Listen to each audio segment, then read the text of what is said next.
Hey, folks, it is Tuesday, September 28th, year's 2021. It is 7:03 p.m. We're in the council chambers at 75 North Bonson Street in the city of Platteville, and I am calling the meeting of the Common Council of the city of Platteville to order. Candace will start with roll call. Ken Killian. Here. Eileen Nichols. Here. Kathy Kopp. Here. Jason Arts. Here. Lynn Parrott. Here. Isaac Shanley. Here. Barbara Doss. Here. We'll start our meeting tonight with a couple of public hearings.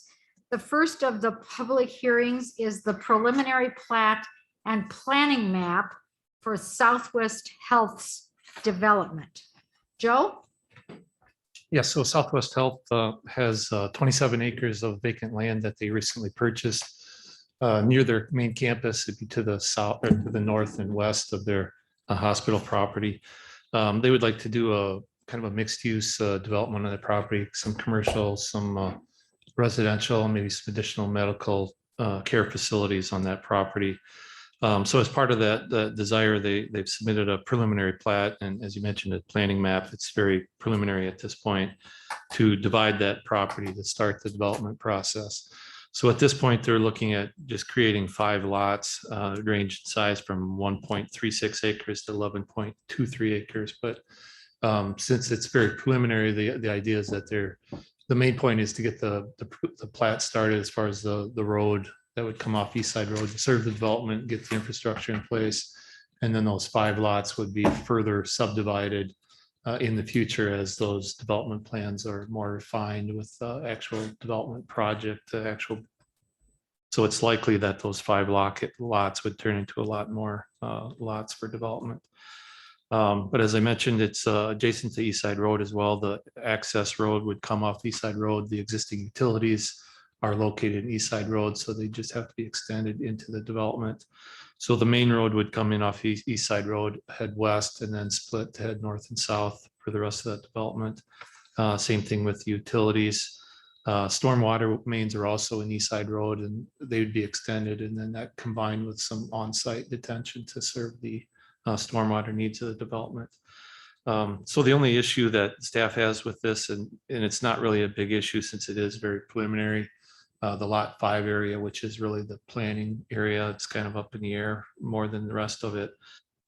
As that street is proposed now, it ends at a cul-de-sac, and as platted now, it's about 800 feet in length, and the subdivision ordinance has a maximum length of cul-de-sacs of 500 feet.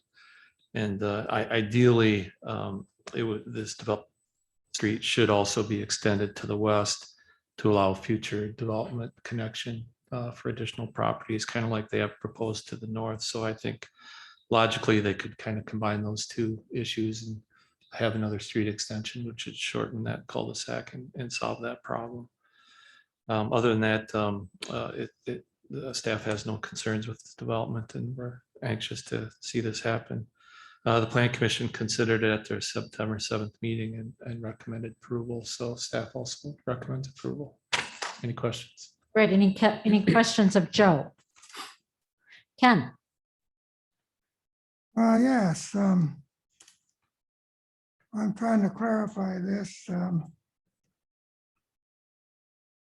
It's listed on, there's no page here. It's listed here that the cul-de-sac has a length of approximately 800 feet, but section 21.12C6 of the subdivision ordinance requires a maximum length of 500 feet. And I thought the wording didn't sound right, so I looked up the ordinance. And it says streets designed to have one end permanently closed shall not exceed 500 feet in length and shall terminate in a turnaround. So what I'm reading here is a difference. It doesn't require a 500-foot length. That's what you're saying. It says here shall not exceed 500 feet. To me, I interpret that to mean you could have something less than 500 feet. That'd be correct, yes. Pardon? That would be That'd be correct. correct. Yeah, the issue is it's it's proposed to be longer than 500 feet. I understand that. Yeah. But my point is that it should not exceed 500 feet. So you don't have to have something that's 500 feet, because up in here in the writing, it says requires a maximum length of 500 feet. And I interpret the code to say you don't have to have 500 feet. You can be less. That would be correct. Yeah, Okay, so your wording is a little different. yes, it is. So it doesn't have to be 500 feet. That is the maximum, but you don't have to have the maximum. Right. Okay, other questions of Joe? Otherwise, the next part of the public hearing is an applicant statement. So do we have anybody speaking tonight on behalf of Southwest Health Center, Inc.?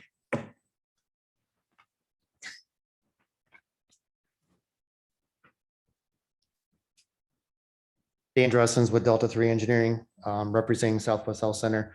I think Joe did a great job of explaining the project. And at the last meeting, I think I went over a few more details. So if there are questions, I can answer them. Okay, any questions of the applicant? Okay, we'll move on to the next part of a public hearing, which is public statements in favor, and I've had no registrations for that. Public statements against, again, no registrations against. Public statements in general, again, no registrations at all. So we'll move on to council discussion. Is there any discussion here?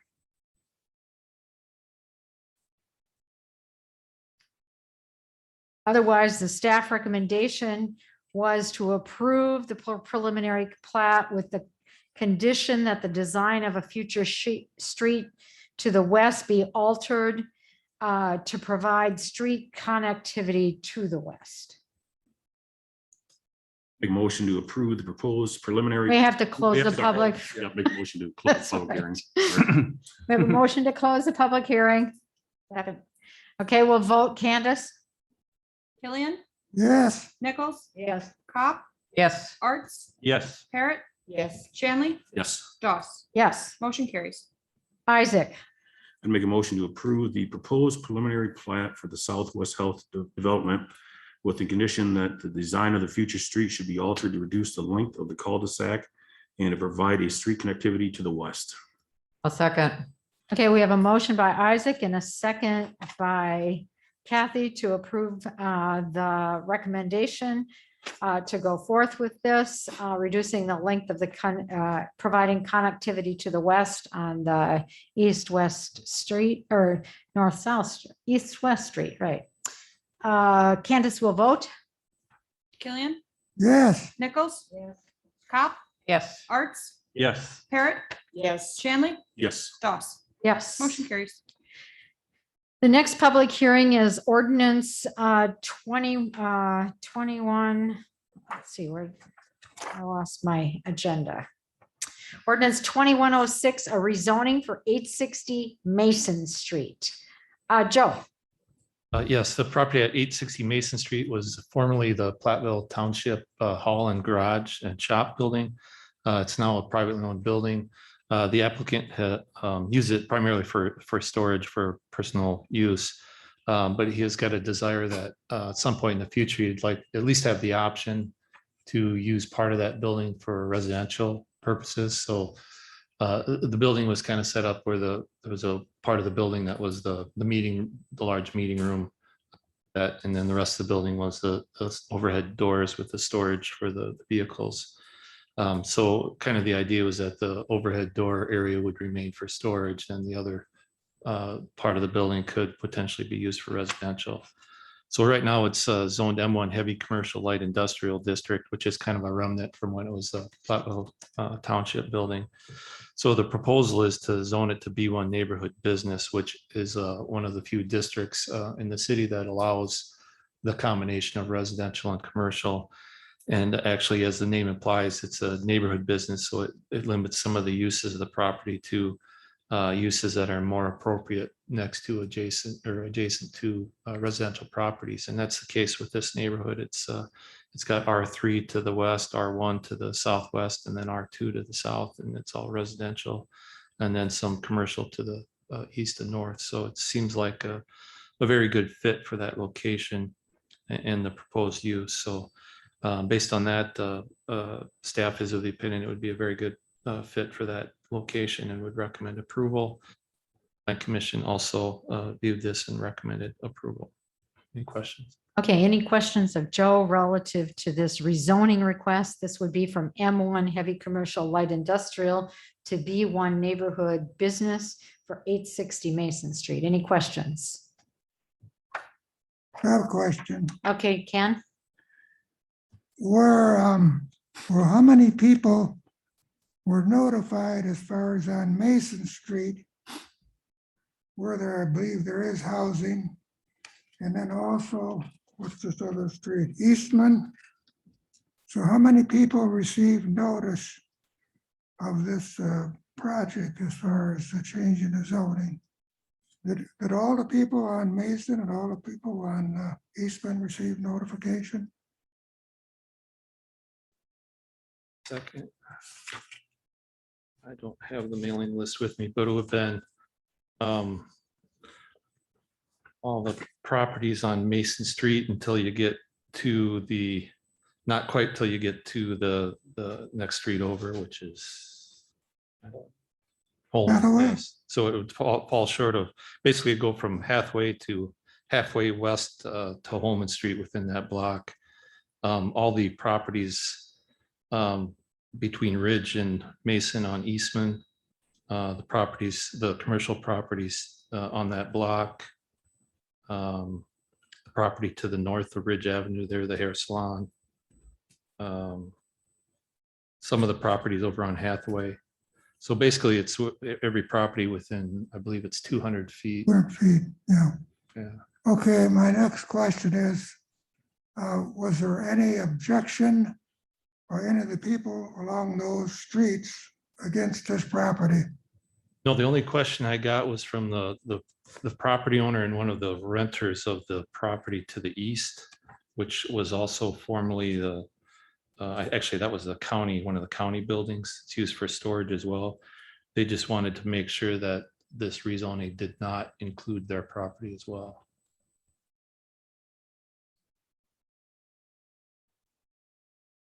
And my Those are the only question- calls I got. My question last week was, since they talked about this building, the lower one becoming a residence, can you give any idea as to what this residence is going to look like when it has 3 large garage doors next to it? I don't believe there's any intent to change the appearance of the building itself. It would just change the You're gonna have the interior 3 big use. doors, and then the next is gonna be a little place for people to live. Correct. Okay. Well, I noticed there's a lot of things that could be built over there, and I asked the question last week as to whether there could be much in the way of building a residential along the rest of the area. As far as looking at, I guess that'd be west and north and east. Was there any discussion? Is there room for residential along those parts? Are you West. talking about on that parcel? Yes, yes. Joe, on the parcel in question at 860 Mason, is there space for additional buildings, Residential. residential? We're They're- just talking about one residential. Yeah, they're just talking about the residential use of part of this building. There would be enough vacant land area to do another structure. They could possibly do a small addition to this building, but there wouldn't be enough room to do any other separate structures. Okay, thank you. Okay, the next item on the Public hearing is the applicant statement. The applicant is not here. Public statements in favor, I've had no registrations. Public statements against, I've had no registrations. Public statements in general, there are no registrations. Any additional council discussion? Then I would take a motion to close the public hearing. I move to close the public hearing. Second. Okay, we have a motion by Ken and a second by Kathy to close the public hearing. Candace will vote. Killian, Yes, Nichols, Yes.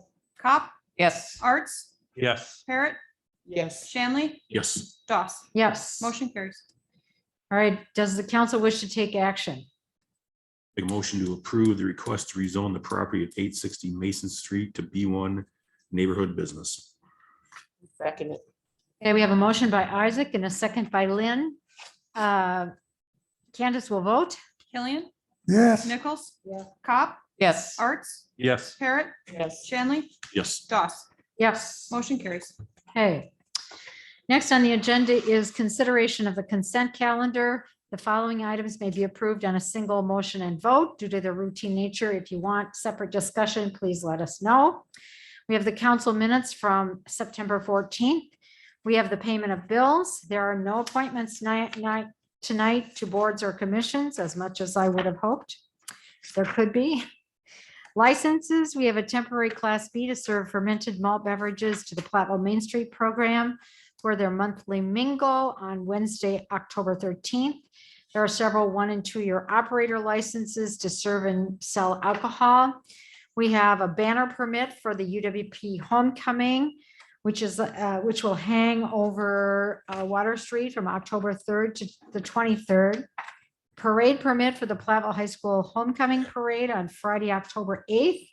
And a run walk permit for the Platteville Community Arboretum's Monster Dash on Saturday, October 16th. Resolution 21-23 proclaiming October 2021 as United Nations Month and setting Halloween trick and treat hours for Sunday, October 31st from 4 until 8 p.m. These are the items. Motion to approve the consent calendar. No second. Motion and a second to approve the consent calendar as presented. Candace will vote. Killian, yes, Nichols, Yes. Cop, Yes. Arts, Yes. Parrot, Yes. Shanley, Yes. Doss. Yes. Motion carries. Citizens' comments, observations, and petitions, if any. I have no citizen registered from the audience. Is there any council member that has a comment or observation? Actually, I do, Barb. Personally, my husband and I use the city's compost area at least weekly, most of the summer and fall. And I just want to do a shout out to the city crew that they are doing an excellent job maintaining that and keeping it up as neat as a pin. So thank you for that. Thank you. I appreciate that. Any other comments? Okay, then we'll move on to the reports that were in our packet. There were 3, Commission on Aging. Kathy, there were minutes from June, July, and August. Anything to add? Nothing to add. Okay, Water and Sewer Commission, Ken and Isaac from July and August. no addition, And Kathy from the Airport Commission on August. Nothing further. Okay. Then we're ready to move into our action items, the first of which is Ordinance 21-07, Chapter 8, Sewer Service Revision. Howard. Yes, thank you. The current sanitary sewer service ordinance is listed as Chapter 8 in our municipal code. It has served us well since the latest revision in 1985. Recently, late last year, the Public Service Commission granted our request to remove sanitary sewer service from their authority to establish rates. The ordinance has been updated to show that the Water and Sewer Commission will recommend rates to the Common Council for adoption, Staff has also included additional changes, recommended changes. So in your packet, there's a clean copy, and then there's a red-lined, or actually a blue-lined version showing how it was changed from our 1985 version. And so one of the things that this will do is it will provide the authority to increase our sewer rates in the next action. So the Water and Sewer Commission and staff both recommend approval. Actually, Howard, doesn't it provide the authority for the common council to set the sewer rates, not to just approve increases?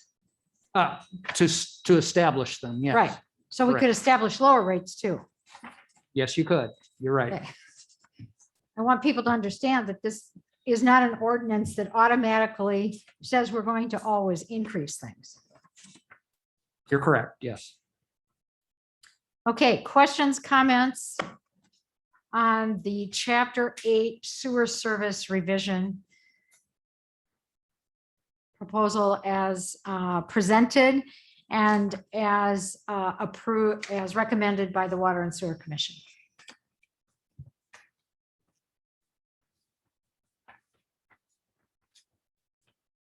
Any questions or comments? Otherwise, if we're ready, we could have a motion.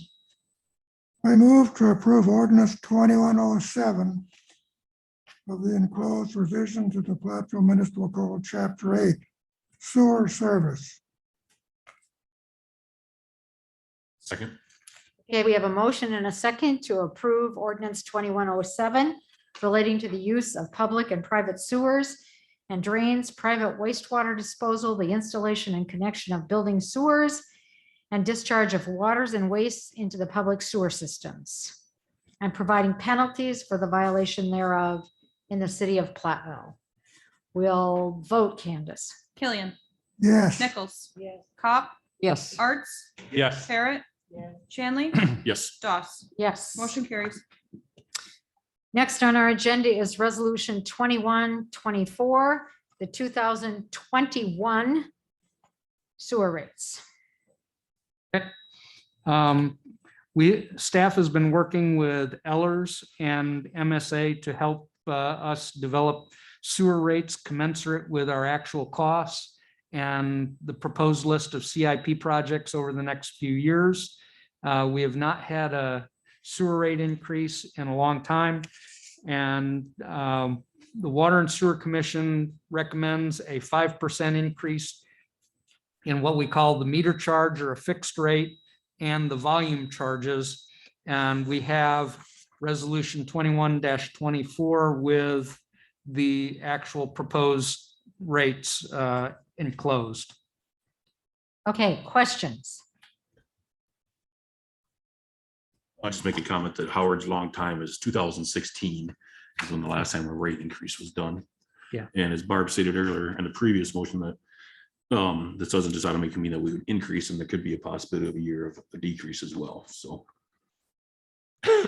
And I guess that I would also note that this is not only the sewer rate for the rest of 2021, but all of 2022. The Water and Sewer Commission, in that there's only perhaps, I don't know if there's 2 months that this would be implemented, or 1 month. I don't know how the timing goes with water and sewer, but there was a real belief that we don't increase rates now and then increase rates again in January. So this rate increase would suffice for the next, I think, 14 months. Any other questions or comments? I would just comment again that people may wonder why we are setting this. It's not uncommon in the state of Wisconsin. We're one of the few that did not, as a city, actually do this all the time.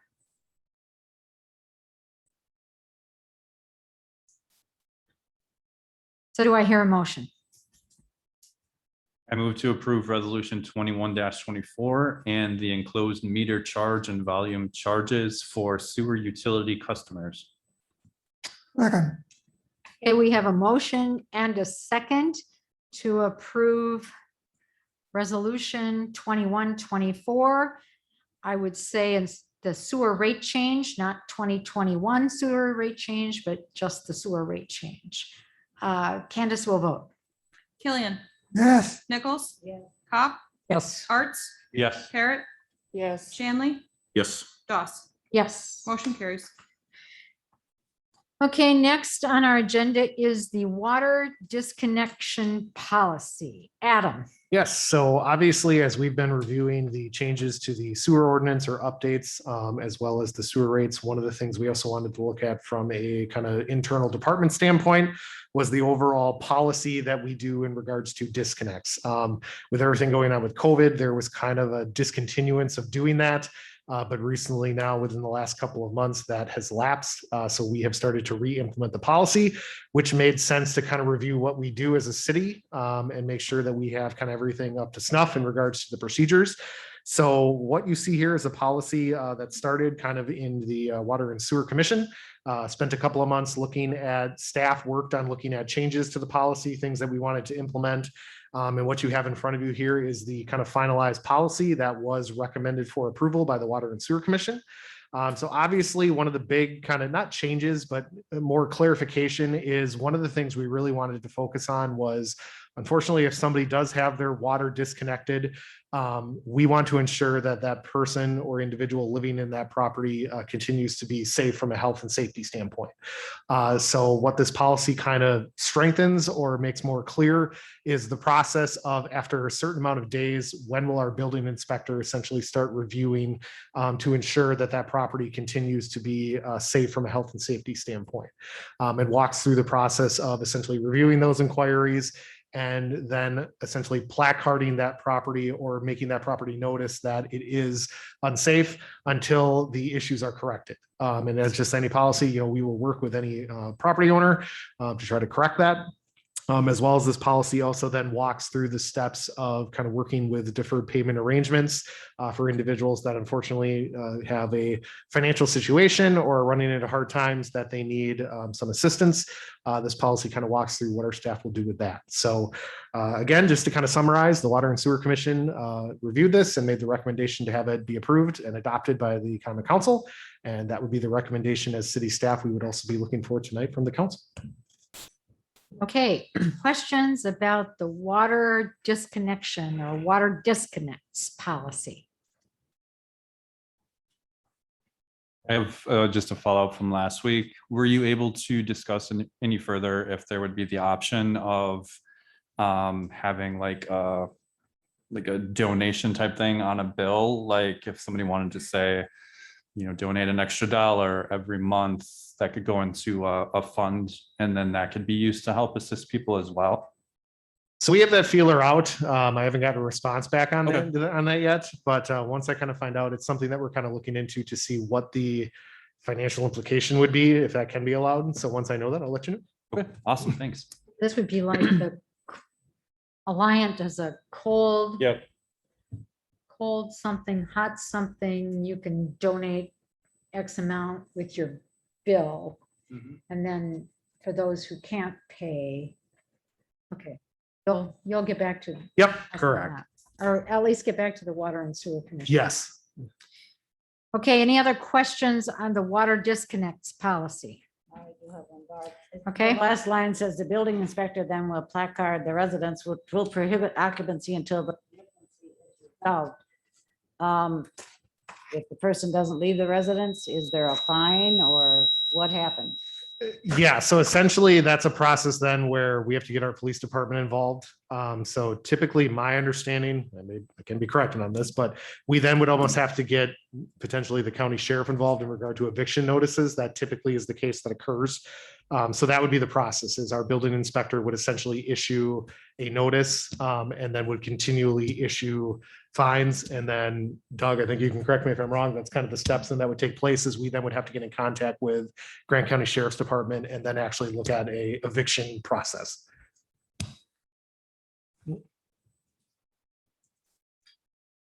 Any other questions?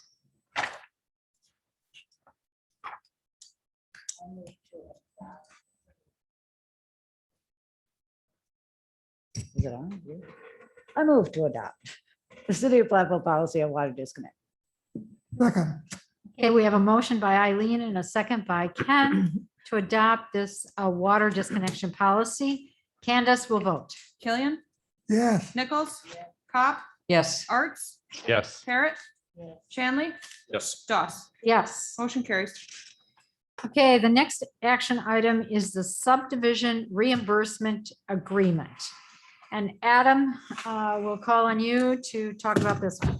Yeah, so this is something obviously that we have been discussing throughout most of the year as one of our kind of strategic plan items. So within the thoughtful development and prosperous economy section of the city of Platteville's 2021 to 2023 strategic plan, we have created the goal of seeking a partnership with a private developer to result in a new single-family housing subdivision.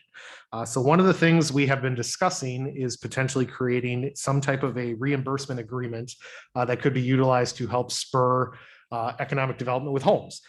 So this is something that has been done in the past, as we've talked about throughout a couple of meetings, where previously there was a amount of money that was set aside by the city that could be submitted by developers for essentially reimbursement. Typically, that reimbursement has always been about 25%. Again, that is up to the council as to if you want to go higher or lower. So one of the things we looked at was essentially having our city attorney kind of draft a potential document, which is where we're at tonight. So that is kind of the question for the council, is if you feel comfortable that this has kind of put in the parameters of what we want to establish potentially as a reimbursement, then we would be looking at officially adopting this. So some of the questions obviously that occurred at the last meeting, we're looking to do some changes. So if you look at the actual document, I did make those changes in red. So specifically the additions that were made to the last version that you saw, is there was concern to definitely more establish the fact that any of these agreements would be occurring outside of a TIF district.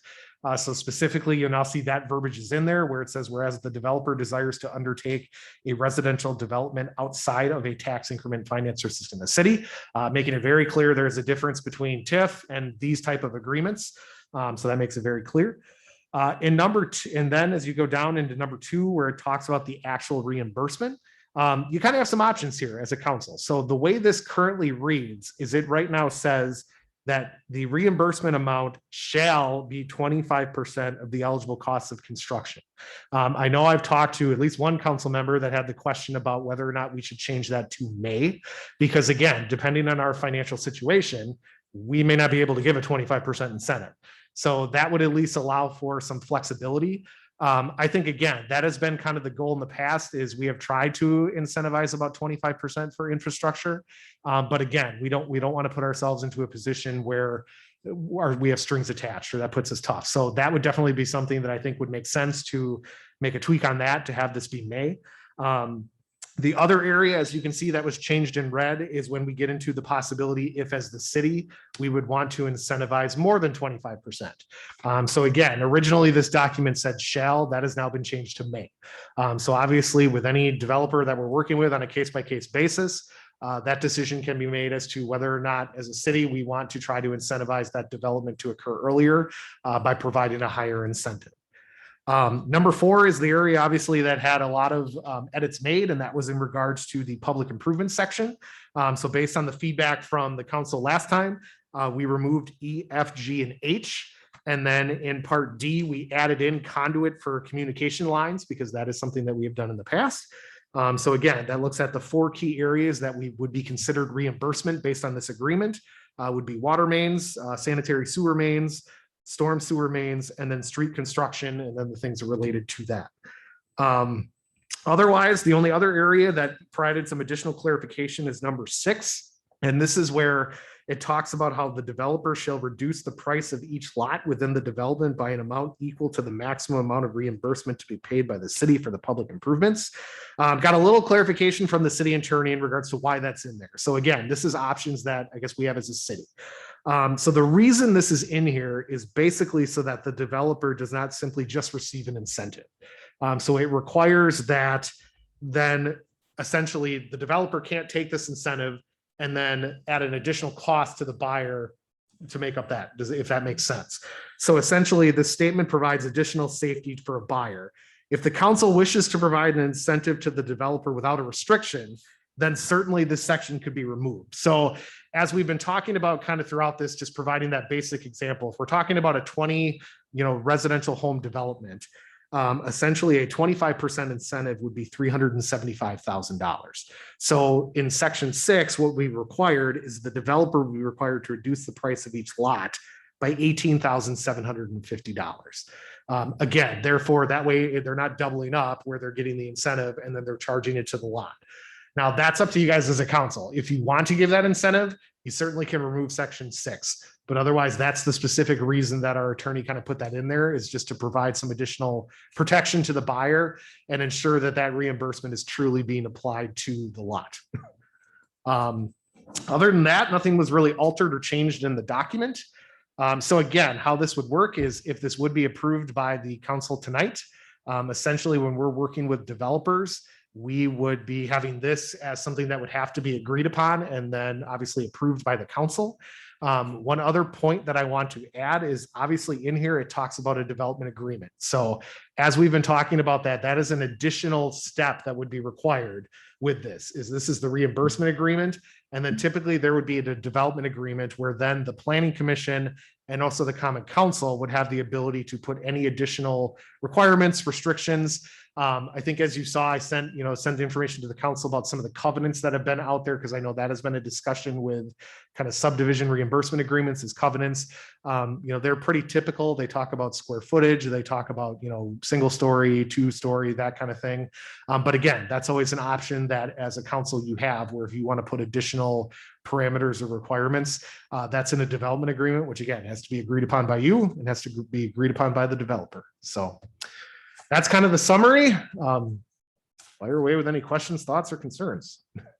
So Adam, I was seeing your number 2, where I see you made the one change to maybe increased the couple lines up is still reads shall be 25%. Correct. So that's the one where I just said the recommendation I would make is cross it off and let's change that to may, because Well, then I was going to be, I've read that 2 or 3 times. yep.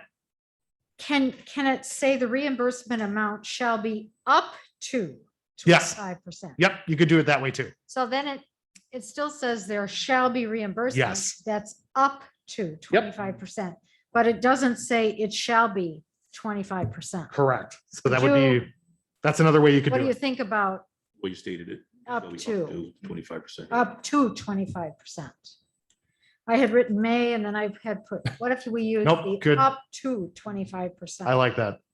And then I know the January 1, 2030 and January 1, 2025, Those are just based on this year.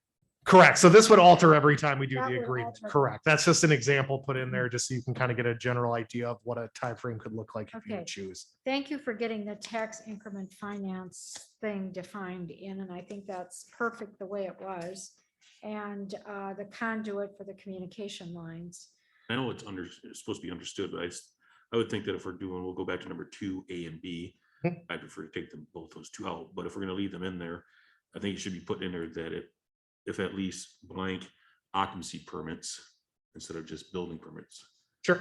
They'd see December 1st come along and the guy says, well, I'm 4 permits short. I'll just pull these permits out. And then he doesn't build for 6 months, whatever. Nope, that's fair. So if we leave those in there, put the occupancy permits in both those. I'm wondering too, just reading the A and B, if we want to look at adding the shall be up to 35%, or are we looking at doing something different with that increase?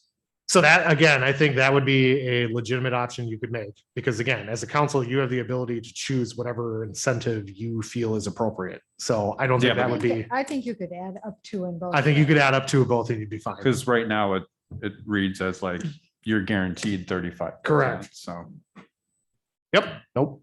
So I have a question of, well, first of all, before I ask the question about this in general, are the people who made comments about 4 and the inclusions of A, B, C, and D, and exclusion of E, F, G, and H, is everybody comfortable with that? No, Okay, Ken? well, I assume that the Safe Routes Committee has not seen anything about this proposed development. Is that correct? this developer, this is a subdivision reimbursement agreement. This Yes, I has nothing to understand. do at this point with any development. But we took out here sidewalks if required. They would not get any subsidy for sidewalks. Correct. So they would be required to follow whatever we currently have in the ordinance, which is essentially, they basically would be required to put in sidewalk. And if they wanted to make the case that that is burdensome or one of the exceptions that is in the sidewalk policy, they would then have to go through the appropriate committees to have that done. So what I'm getting at really is where will the people walk? Now, the people that are in the main part out there, I don't think they have sidewalks out there. Or they have some, I believe. But what about this new area? Will there be any sidewalks there at all? Ken, I think you have to take the Right. out there, out of there, because we're not talking about any Nope. particular area at this point. So Golden Heights really, Right.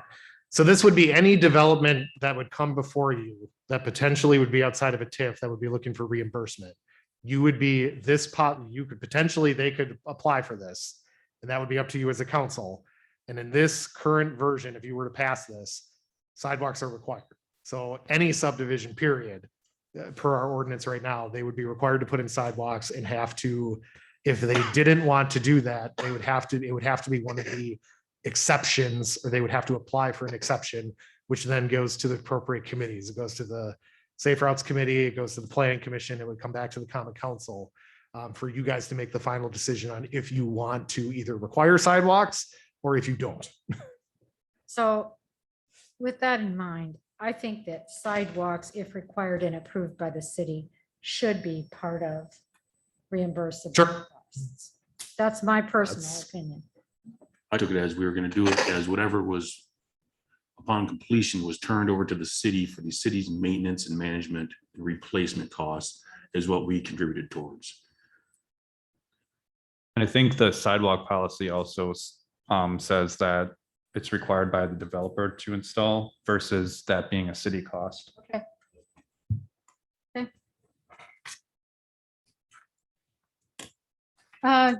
So if people are comfortable with that, then let's go to number 6, which is the reducing the price of each lot within the development by an amount equal to the maximum amount of reimbursement to be paid by the city for the public improvements divided by the total number of building lots within the development.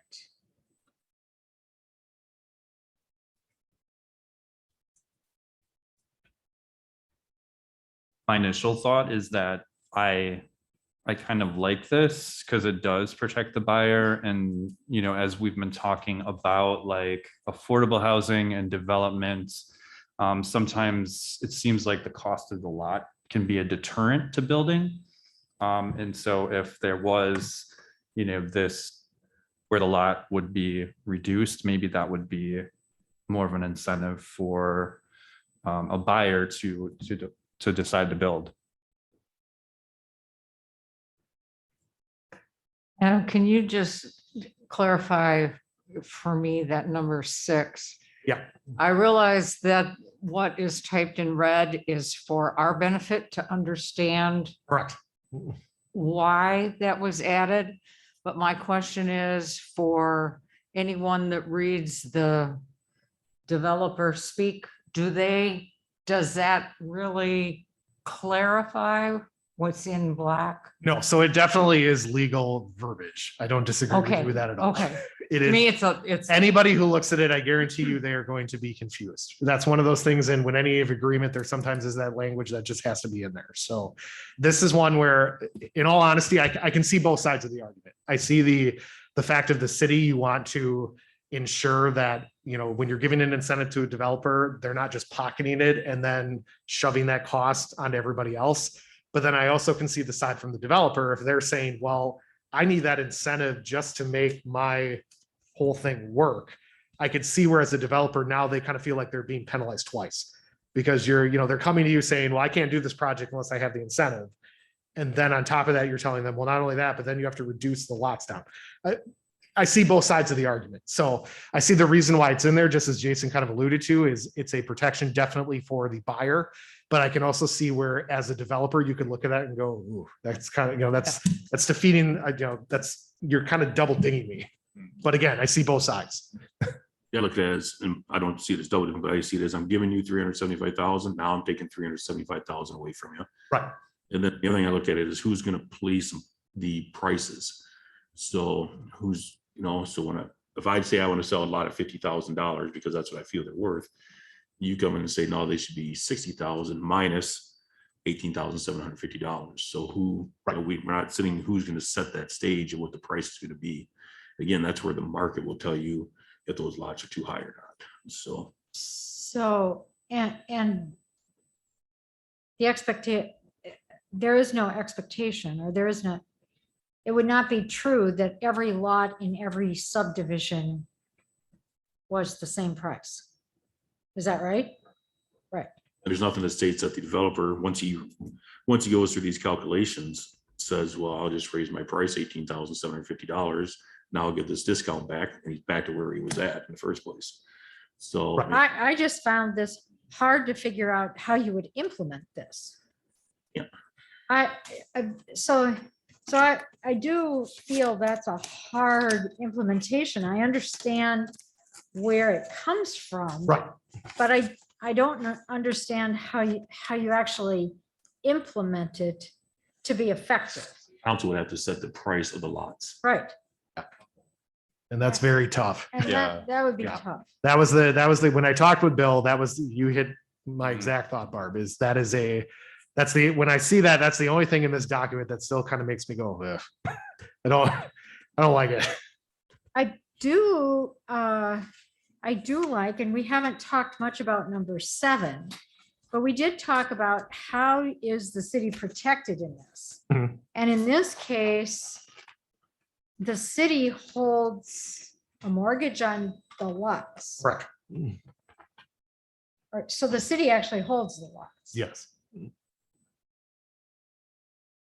City would probably be a second. We need a second, right? I mean, there'd be a bank. I'm assuming the bank would be first. We would be in a position, but yes, we would have some protection so that, So if the developer defaulted entirely, yes. the developer can't sell off the property.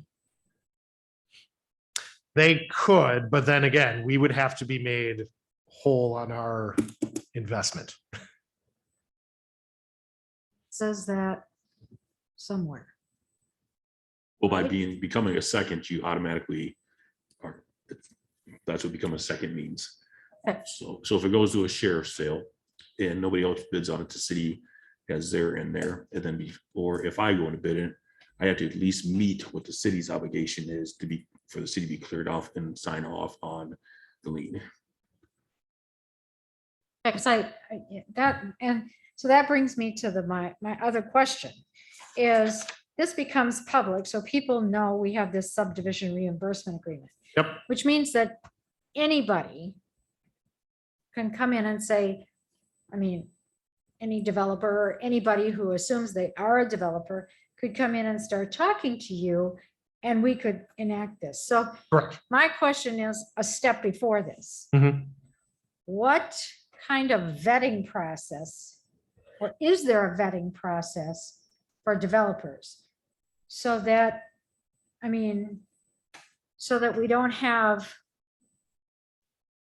Yeah, I understand completely. Yeah. so we don't have somebody come in from, XYZ who has failed at 16 developments, and suddenly we have this development agreement, and then Right. we execute it, and we whatever, and now all of a sudden we're all the way to number 7, and now we're trying, so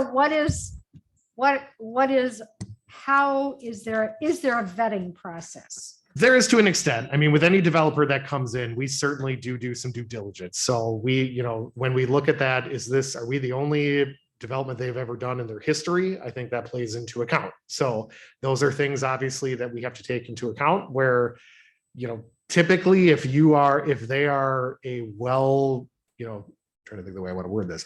If this isn't their first rodeo where they've done multiple developments, they may not necessarily be requiring this. because they have that process. Whereas if somebody this is their first chance going into this, they may require this. That then is where obviously as the city, we may want to put additional parameters or requirements, not only into how much you want to incentivize. So, if it's somebody that's really well done and that their product has been proven and tested, you may be more willing then to incentivize more because they're going to do it. Whereas if this is somebody's first chance doing this and they don't really have that track record, you may be hesitant to go down that road. So if you are going to provide an incentive, you may then require more in a development agreement, which has, okay, we want these type of homes, we want this, we guarantee that. So typically, just like anything, we do try to vet them and get, experience of, we ask other municipalities that they worked in, we ask for that experience. And if not, that may dictate what we recommend as an incentive that they're going to get. The vetting, are you also looking at for finance commitments so that they've got the ability? I mean, obviously things change and can change during the process, but they'll say if Barb comes up and says, I want to do this 16 developments and here's, if I buy a house, the first thing the bank, they vet me out is, do you have the finance to be able to do it? So is there a way that the city can do that with a developer as well? You certainly can. That does get it gets complicated. I'm not going to say that it doesn't, because when you're getting into finances, that may be a reason where somebody doesn't want to do that. And typically in the previous places I've been, when you would kind of go down that road is if specifically if we're taking out the loan. So if we're taking out a loan and we're, doing whatever, let's say it's $1.5 million, and that's going to equate to something being built. That is definitely then when we want to ensure that whatever we're building has the financial ability to pay the loan or et cetera.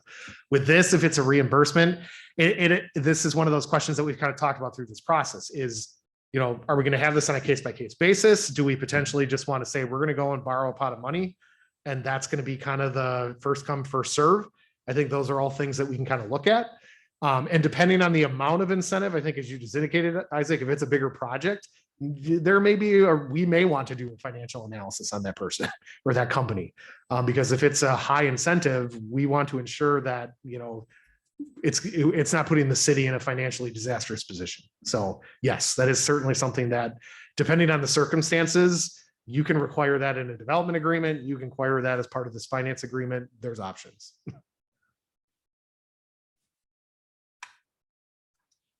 Kathy? I'm still a little conflicted over number 6. I know. So say a developer comes in and is proposing building 10 lots.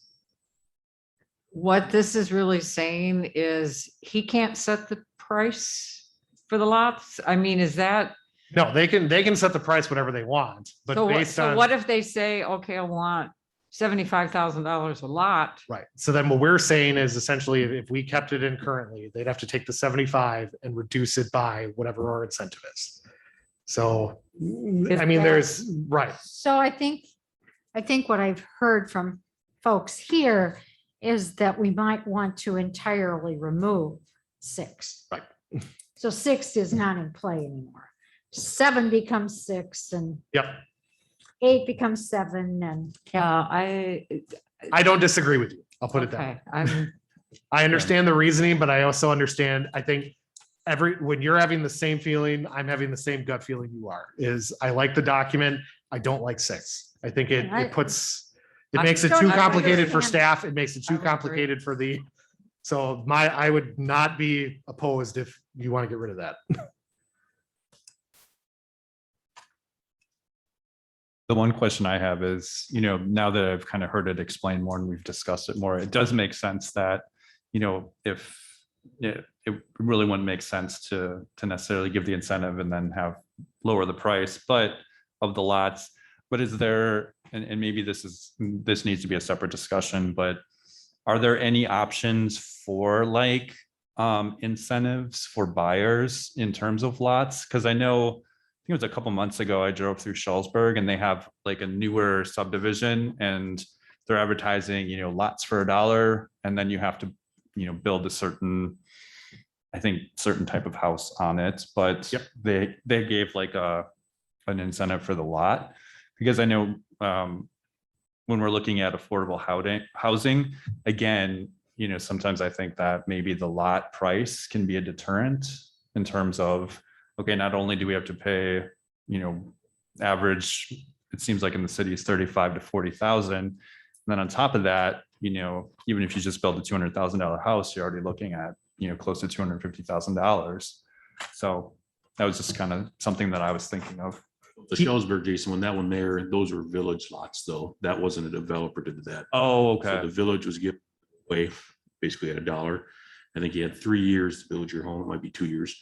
But again, it was the village that did that one. That land was donated to the village for them to take over. Okay. Yeah, so to your point, Jason, there are some tactics that certainly you can review. So Howard, Nicola, cover your ears. One of the things that has been done in previous municipalities is to incentivize, they would, for a certain amount of years, not require the cost to hook up to the water and sewer. So that's some of the things that, it doesn't seem like a lot, but when you're talking about when you're building a home, that's a $2,000 to $3,000 to almost $5,000 charge. So if the water and sewer utility is financially stable and can handle that, those are some things that, that was done in the previous municipality I was at, is there was a subdivision, it sat for a long time. We provided that, we worked with the developer to essentially say, hey, you reduce your lot prices, we'll reduce that cost for 2 years. We're not going to require you to do it. So I think, again, with this, this is something that this is kind of our first review of that. And I think if we see this kind of stalling or not working, we can then discuss or look at some different options or different ways that I'm not going to see Howard shake his head or Nicola go, we need to stop doing that. So. Okay, so far what I've heard is we would accept turning from red to black outside the tax increment financing district on the first page of this. In the 1, 2, 3s at the bottom in 2, on line 3, we would say shall be up to 25%. And then in A and B under 2, we would include the word occupancy before permit in both of those. And the words up to before the percentages of 35 and 45%. So Yes. I think that's what we've Yep. agreed to so far. I think we are in agreement with the changes made in 4, conduit for communication lines, and then eliminating E, F, G, and H. I believe I have now heard that we are in agreement to totally eliminate number 6 and then renumber the remaining bullets with that notation. So I'm not going to go through those. Now, any other discussion items here? Eileen, you had mentioned to me once that in some document earlier, there was a partial payment. And you did not find that in this. So there is no Not see it in this one. recommended, there is no partial payment. Okay. There was something in here though about when the city would pay the developer. And it said it's about a week and a half, which just seems kind of odd. to me. 30 Is that days, number isn't it? 6 or? 8, the reimbursement will be paid to the developer within 30 days after all public improvements are dedicated to the city and accepted by the Never city. mind, that was a number 6. Oh, that was 10 at number days, 6. about 1.5 weeks. So, Forget that one. I'm I just wondered why we were so vague. Yeah. Mhm. Well, we just eliminated number Right. 6, so we don't have to worry about it. Yeah, and then the only thing you'll want to do then is number 7 will need to be tweaked a little bit because it did reference 6. So we'll make that change. Okay, Yes. set forth in the. Yeah, so we'll just make that, we'll get rid of that sentence. Yeah. And I'm assuming, since you've all reviewed this document, that the reimbursement within 30 days is doable. Correct. I mean, we would have that money. Right. I mean, we can't. Yeah, we can't.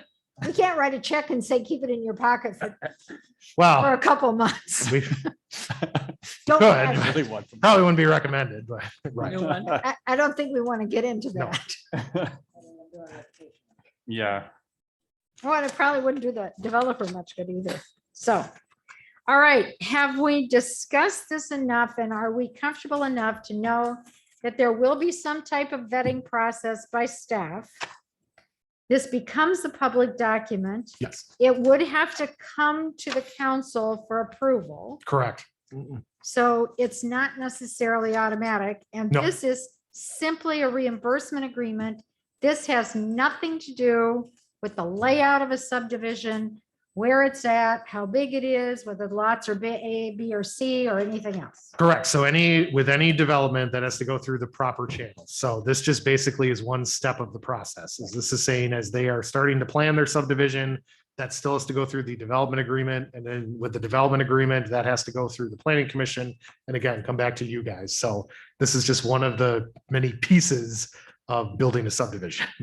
Or if I just recommend maybe taking what is currently number 8 before the reassigning of numbers and moving that to after number 3, because they deal with one and the same things. It's on the payment. So if you look at number 3, it's telling you what needs to be done, how it needs to be done.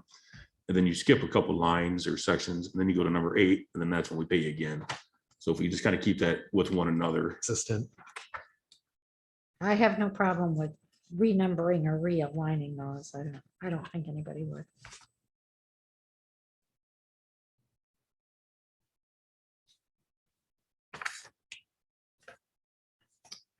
Okay, if we are in agreement then with the changes from tonight, the occupancy, the up tos, the total elimination of number 6, the acceptance of the other changes in number 4, and then some renumbering to better align I think then if you're And the adjustment- comfortable, And the adjustment to paragraph currently 7. yeah, and the adjustments to 7 to not reference number 6, which isn't there anymore. Okay. So if we're all comfortable with that, then I would wonder if somebody would like to offer a motion. Move to adopt the subdivision reimbursement agreement with the stated changes during the discussion to be utilized by city staff and the common council when negotiating with potential residential subdivision developers. I'll second. Okay, we have a motion by Jason and a second by Kathy to adopt the subdivision reimbursement agreement as I guess amended, as corrected and amended tonight. We've gone through those corrections. If you can get all of us a clean copy at some point, that would be great. And maybe add the clean copy then to the packet, removing this one, that would be also good. So that there's no confusion as to what our subdivision reimbursement agreement is. So Candace will vote. Gillian, Yes, Nichols, Yeah. Cop, Yes. Arts, Yes. Parrot, Yes. Shanley, Yes. Doss. Yes, Motion carries. great, thank you. All right, we'll move down into the information and discussion items. The first, Commission on Aging name and constitution proposed changes. Adam. Yes, so during the May 2021 Commission on Aging meeting, the membership approved amending the Commission on Aging Constitution and voted to change the name of the commission from the Commission on Aging to the Commission on Aging and Disability. The commission requests the name change should be posted on the city website, and all city communications regarding the commission should be updated. In the attached constitution for the Commission on Aging and Disability, you'll find all proposed changes are italicized, as well as providing all previously approved city council resolutions and revisions. So the Commission on Aging recommended to the city council that they accept the name of the Commission on Aging to the Commission on Aging and Disability. The commission also recommends the council accept the change proposed to the Platteville Commission on Aging and Disability Constitution. And that is in your package. So there you go.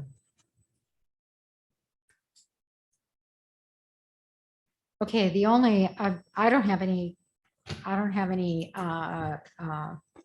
issue with adding disability. Ken, do you have a question? my question is about age. Platteville Commission on Aging and Disability. So what age can a person take part in the Commission on Aging? And disability. And also, my question now is, what about disability? Are we gonna allow somebody down, it says citizens in here, for example, community residents? Do we start with age 5? Okay, what is the age going to be? So that, then you go over to F on the next page. It says, or disabled adult. So is this only referring to adults? To me, it should, of course, the way it's worded, should be referring to everybody, if they're a citizen of the city of Platteville. So you have a confusion here, in my opinion, as far as what is meant by disabled citizens, what the age is going to be. Would it start and cover all the citizens?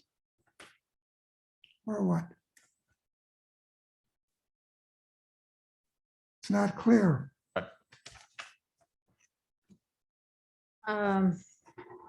So I believe for all of our committees, we do require them to be, unless they are a college intern or specifically a student representative, typically the age requirement normally is 18 years of age, I do believe. So I think, Ken, is your question, who is being served by the Commission on Aging and Disability? Yeah, disability. Okay, If somebody has a disability, as I said, of 5 years, age 5, according to this, they should be included. well, actually, it says adults. No, but other places it Mhm. just says community residents.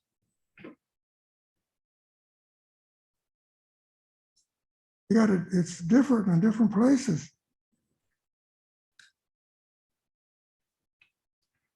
That's section 1. Yep, I see what you're saying, because A, it says to determine the needs of the seniors and disabled citizens of Platteville. So to me, that would be any age group, is the way I would look at that. When you're talking disabled, so I would agree. B is to create a better community awareness of the needs and desires of community residents. So again, that could be anybody, any age group. So, and then I think H is to plan and sponsor training programs for those working with senior citizens, disabled citizens, and the elderly. So specifically, that is 2 areas they're targeting are senior citizens, elderly, and then disabled citizens, which again would run the gamut of any age group. That would be my interpretation of it. So Ken, are you recommending in number F, or excuse me, letter F, that the word adult, or excuse me, yeah, the word adult be taken out of there? To match everything else? Actually, you know what I think? I think this should go back to John and the Commission on Aging to define.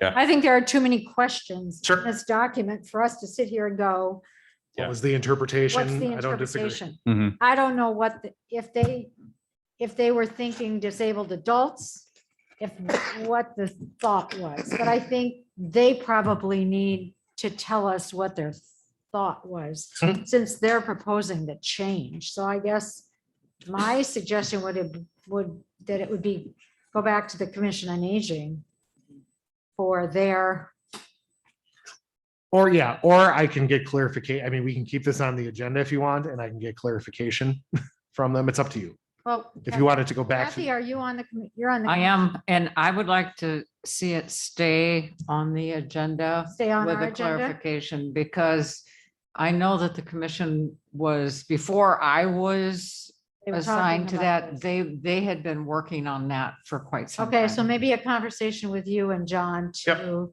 kind of clarify what the real goal is here. sure.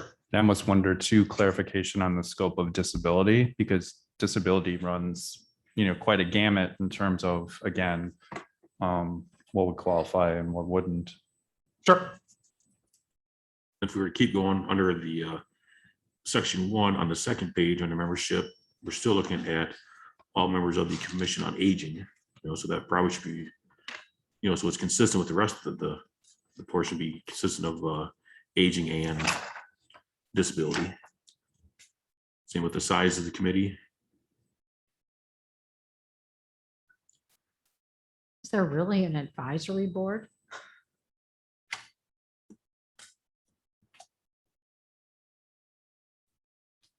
Barb, did you bring up about this thing I heard you talk about, at least half? I really love that one. I think that was changed in a Yes. subsequent meeting It where it was. said somebody, member of, must be a resident of the city at least one half. I have no clue what that actually meant. And I believe it's been the practice for the council president to make the appointments, not the city manager. I think Correct. Eileen made those appointments for years and others. So yeah. So you might want to go back and Yep. review this with John and yeah, if we can have it, if it's possible to have it the next meeting, fine. Sure. If If it not, I'll- has to be delayed one more Yep. meeting because of calendars, well, I guess that's fine too. nope, that's fine. Okay. If anybody has any other questions on this Commission on Aging name and constitution proposed changes, send them to Adam so that when he meets with John, they can address it. Otherwise, we'll go on to council rules. All right, so tonight we're going to try to finish this up. So we're looking at rules number 12 through 16. So the document has been updated to include kind of the continual conversations that we've been having. So kind of looking at 12 through 16. So number 12, there really is no proposed changes that we are looking at doing. But again, this section primarily talks about the deliberation of the council shall be conducted in the following manner. Talking about kind of how alderpersons should address the council, when two or more people are speaking, who gets recognized first, when people in the audience are recognized, so those type of things. So again, there really no recommended changes there. With rule number 13, where it talks about all ordinance, motions, or resolutions appropriating money or creating any charge against the city, payments or claims for purchases authorized by the council shall be acted upon the council at the next regular meeting. Again, no recommended changes there. That's pretty standard. Rule number 14. So this is one that potentially could have a little bit of discussion tonight. So the way it reads currently or now, it shall be in order for any member voting in the majority to move for a reconsideration of the vote of any question, except confirmation of the appointment of city officials at that meeting or at the next succeeding regular meeting. A motion to reconsider being put in law shall not be renewed. The reason why I put in there consider reworking rule is it can be confusing for interpretation. So what this is specifically talking about is when a decision has been made by the council. So I guess we'll just use an example. Let's say there are 4 people that voted in favor and 3 that voted against. What this is specifically talking about is in order for whatever that discussion was to be brought back for consideration by the council, it has to be done by 2 members of the majority decision party. So the 4 people that voted for the motion, it would have to decide that they wanted to bring it back up for discussion, whether it be in favor or against. So it can't be, basically what this is preventing is that if you are the losing party or a losing part of the vote, you cannot continually ask for something to be brought back to the council, for consideration. Well, I want to revote on that again. The only way that can happen is you can make that request, but 2 people from the, Where does it say 2 people? that typically is what is required. So you need a first and a second. If you think about anything you're bringing back requires a first and a second. Oh, okay. So the motion would require a first and a second to be done by the majority group, whether that is against or whether it is for. So same kind of scenario, if you think of it that way. So if you feel that that is understandable in that kind of sentence, we can leave it. Or if you would like me to try to work on some options and scenarios to reword that, I certainly will do that. But I guess that was kind of the question I wanted out of the council tonight is, do you feel that sentence in its current state makes sense? Or do you think we need to kind of rework that or want to change that? When you verbally explained it, it was much clearer than this Right. about the 2 votes piece. I think the confusing part of that is the accept part. Right. I mean, you get to, it shall be in order for any member voting in the measure to move for a reconsideration of the vote of any question. I don't even know what the next part of these, accept confirmation of the appointment of city officials at that meeting or at the next succeeding regular meeting. What does that mean? So typically what that's referring to in Robert's Rules of Order, and this is just kind of general practice is my understanding, is say you have a contentious issue and it is voted on that night. Technically, you should not be able to bring that back like 5 months later. So you kind of like at the next succeeding meeting is when you would have to have somebody make a motion or require, just like whenever you want something on the agenda, technically by Robert's Rules of Order, you need 2 council members to make a request for something to be put on the agenda. That request goes to the council president, and then the council president and pro tem kind of review it with the city manager and determine it's put on the agenda. This would kind of, what that is referring to is you can't vote on something and then all of a sudden 2, 3, 4 months down the line go, all right, now I want to have that brought back. And I understand the succeeding meeting. That Yeah. I understand. It's the accept confirmation Of the appointment of city of the officials. appointment of city officials at that meeting, or. I mean, I can understand for reconsideration of the vote of any question has to be done at the next succeeding regular meeting. It's Yep. that center part That is that makes confusing. no sense to me. I have a question. Ken? What is meant by city official? That's exactly what we're talking Right. about now, that makes no sense because it's not defined. Talking about a office holder Could be, or so a staff member? it's not defined, so I think it would be both.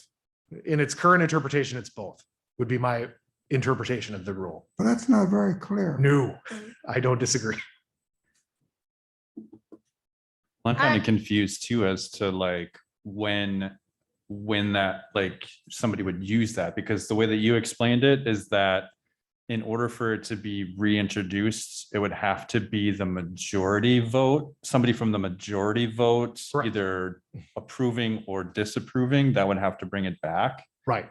So I guess I'm wondering like when, So I guess that- the example I would give you is, let's say you are appointing a council member to serve a term.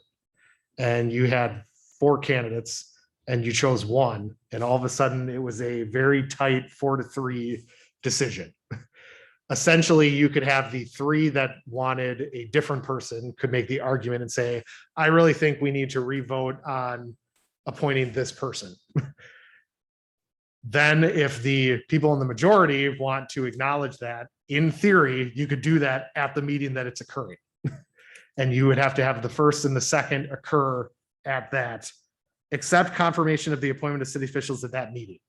So essentially, it wouldn't be a subsequent meeting. It would be happening that exact meeting. You could do it multiple times if you want.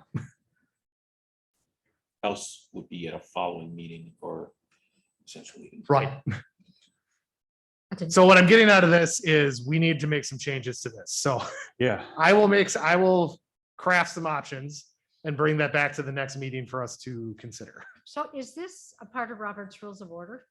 So will it inform how that should be written? That's the first place I'm going to start. Right. Is I'm going to look at specifically how Robert's Rules of Order views motions that, how you bring a motion back for reconsideration. Right. And that'll be kind of the starting point I'll throw out for you guys to consider if you want to be that specific. One, may I? Yeah. One thing that I remember from previous councils and different things like that is there have been times when people have not had clarity. For example, if one of the council members was absent at a meeting, whether or not they could use Rule 14 at the next meeting to bring up an action again. So I think that as part of this clarification, it would Which they be, can't because they didn't vote in the first place. Right. well, there were arguments on both sides, whether they should or they shouldn't. And I'm just recommending that we include that as part of the update to Rule 14, whichever way you all decide. I don't care. I think it would be prudent to define it. I would also like a definition of city officials. I'm not sure. Yeah. What that. If that's gonna be left in there, If it's gonna be left in there, and I was reading it, that reconsideration of the vote of any question at that meeting, I was taking out accept confirmation of appointment, but otherwise, if you go all the way at that meeting, then it means consideration of vote of any question at the next succeeding regular meeting, or I'm not sure.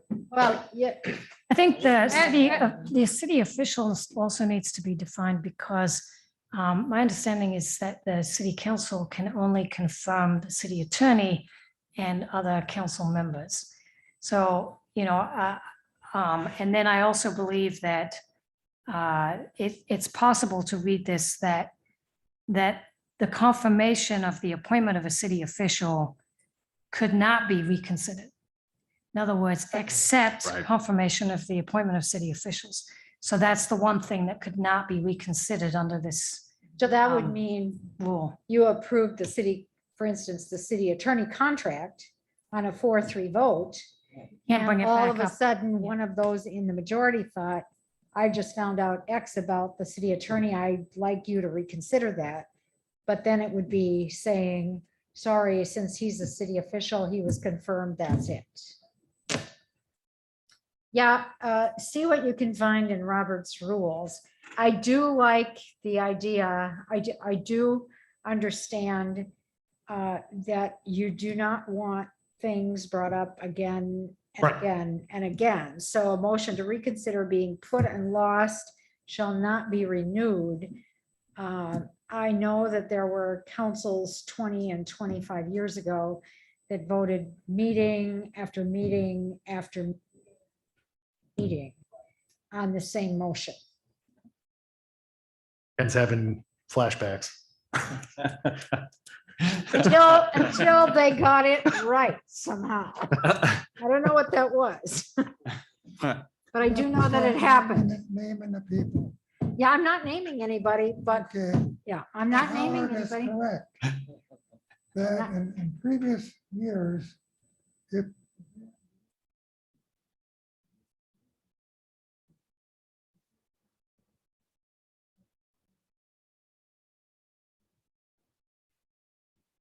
it was a legitimate reason for being absent. And so the city manager needs to. Yeah, I'll review that. Yeah. All right, so then rule 15, pretty easy. The only change here would be to add email dissemination of minutes as an option, because obviously we do that now. So that doesn't change in writing. And then rule 16, no recommended changes there. So these rules or any part thereof may be temporarily suspended in connection with any matter under consideration by a record vote of 2/3 of the members present. So you always have the ability to supersede the rules that we have in place if you guys agree. So basically, yeah, the next step is I will bring this back again at one of our subsequent meetings here. We are getting to budget time, so we'll see if we may want to take a little break on this, but otherwise we've pretty much gone through most of the reviews. So I'll make the change to 14 and that'll kind of be the next focus. And then potentially, if you guys feel comfortable, we'll move to an action. So. Okay, Eileen and I seem to remember, and we can't find it in the council rules, that there was a rule that said the only way you could abstain from voting was if somebody made a motion. So if Kathy wanted to abstain, I would have to make a motion, Eileen would have to second it, then we would have to vote. And if we voted she couldn't abstain, then she would have to vote. Now, is that in here? No, Good, because because you cannot force somebody to. exactly. Yeah. It is. That's weird. Abstaining is a recommendation. It is, I think in Robert's Rules of Order, it is parliamentary procedure that you should abstain, but you are not required to abstain. Right, and so. That is your right if you want to vote on something, guess what? You have that right. You were elected. I So, understand. yeah. But I can remember council meetings years back where if I wanted to abstain, I had to ask, Oh, and there had to be a motion and a second, and they had to vote on it. yeah, nope. And that was in the council rules somewhere. Howard is concurring. Because it was like, what if you say, no, I have to vote, and I decided not to vote? How long are we gonna sit here? Yeah. Right. Yeah. So as long as that's not in there, Eileen thought today when she read them, she saw it in there again. Maybe it's just a bad dream. Them flashbacks. It's a bad dream. Okay, flag raising policy. Okay, so obviously we continue to kind of look at this document. So it has been updated. There weren't really any changes. I think one of the things that was asked was for the banner policy. So you'll see that's on there. I think obviously the big question with this, and which I think will continue to be kind of debated and should be, is we have two options. Either we do not go down this road and we make it that the only thing that we allow on municipal buildings is the American flag and the Wisconsin state flag. That obviously is where there will be, very little controversy because that's state statute. We're required by state statute to do that. Where if you want to go down the policy, again, we have tried to put the Tide, task force looked at this, as well as we have tried to put in as many parameters as we can to try to, limit obviously any type of controversy. But in reality, there will be controversy. I don't think there's any question about that. You are going to have an issue where eventually there will be a flag that is going to be escalated up the system and have to come to the council for a discussion. So I think that is one of the things that obviously, as we're talking about this policy, needs to be taken into consideration. The Tide Committee definitely reviewed that, and they had numerous discussions back and forth about that concern. So I think that is a valid conversation to have is, definitely when we're talking about, being inclusive, diverse, and equitable, and wanting to allow a platform for not only organizations, but for groups to be able to showcase a flag, that's an option. We have that ability. We also have the ability as a city to say, you know what, that is, although we understand that, we don't want to go down that road because we know of the eventual controversy that could occur. And do you want to create a policy that has the potential for controversy? That's up for debate. Obviously, again, we've tried to put in a lot of parameters that allow for potentially somebody that would request to have a flag put up, what they would have to do to meet that and what the requirements are. So again, this is a conversation now that is up to kind of you as council members as to what avenue you want to go down. Do you want to continue to vet this or look at this, or have there been questions or concerns where, as you continue, I think that's always been one of the questions we've been talking about is, if we do this policy, is there the possibility that there's going to be controversy? The answer is yes. If we as a city are obviously open to taking on, potentially that could be the case. That can happen with any policy that we have. So I don't think that's a reason to say no, but I think it's definitely something that as council members, you are going to want to think about as we move forward. So again, all the changes that we have kind of talked about throughout the portion of this have been made in red to try to talk about appeals processes, to talk about, what would be required in the policy, who's reviewing it. And then again, there's the banner policy that you can see that we have utilized, throughout, I think at least since 2013, that we have used for banners and, different things like that. So that's where we're at.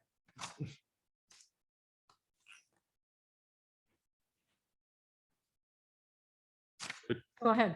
So looking like kind of Adam worded the way I was going to word here. So bringing up the banner policy. So we have a banner area, which is high visibility, probably more visibility than any flag that would be in town here. So this is my opinion, is that I think the flag pole should be restricted to the US flag and Wisconsin state flag. And if somebody wants to represent their organization, they should apply to put the banner up in the banner location. And I do agree with Adam that no matter which way one person looks at a organization, there's going to be one, if not two people that think, nope, they shouldn't be on there. And it doesn't matter which organization you put on there. And at some point, I think this is an issue that could, at some point, take City of Platteville into a court action.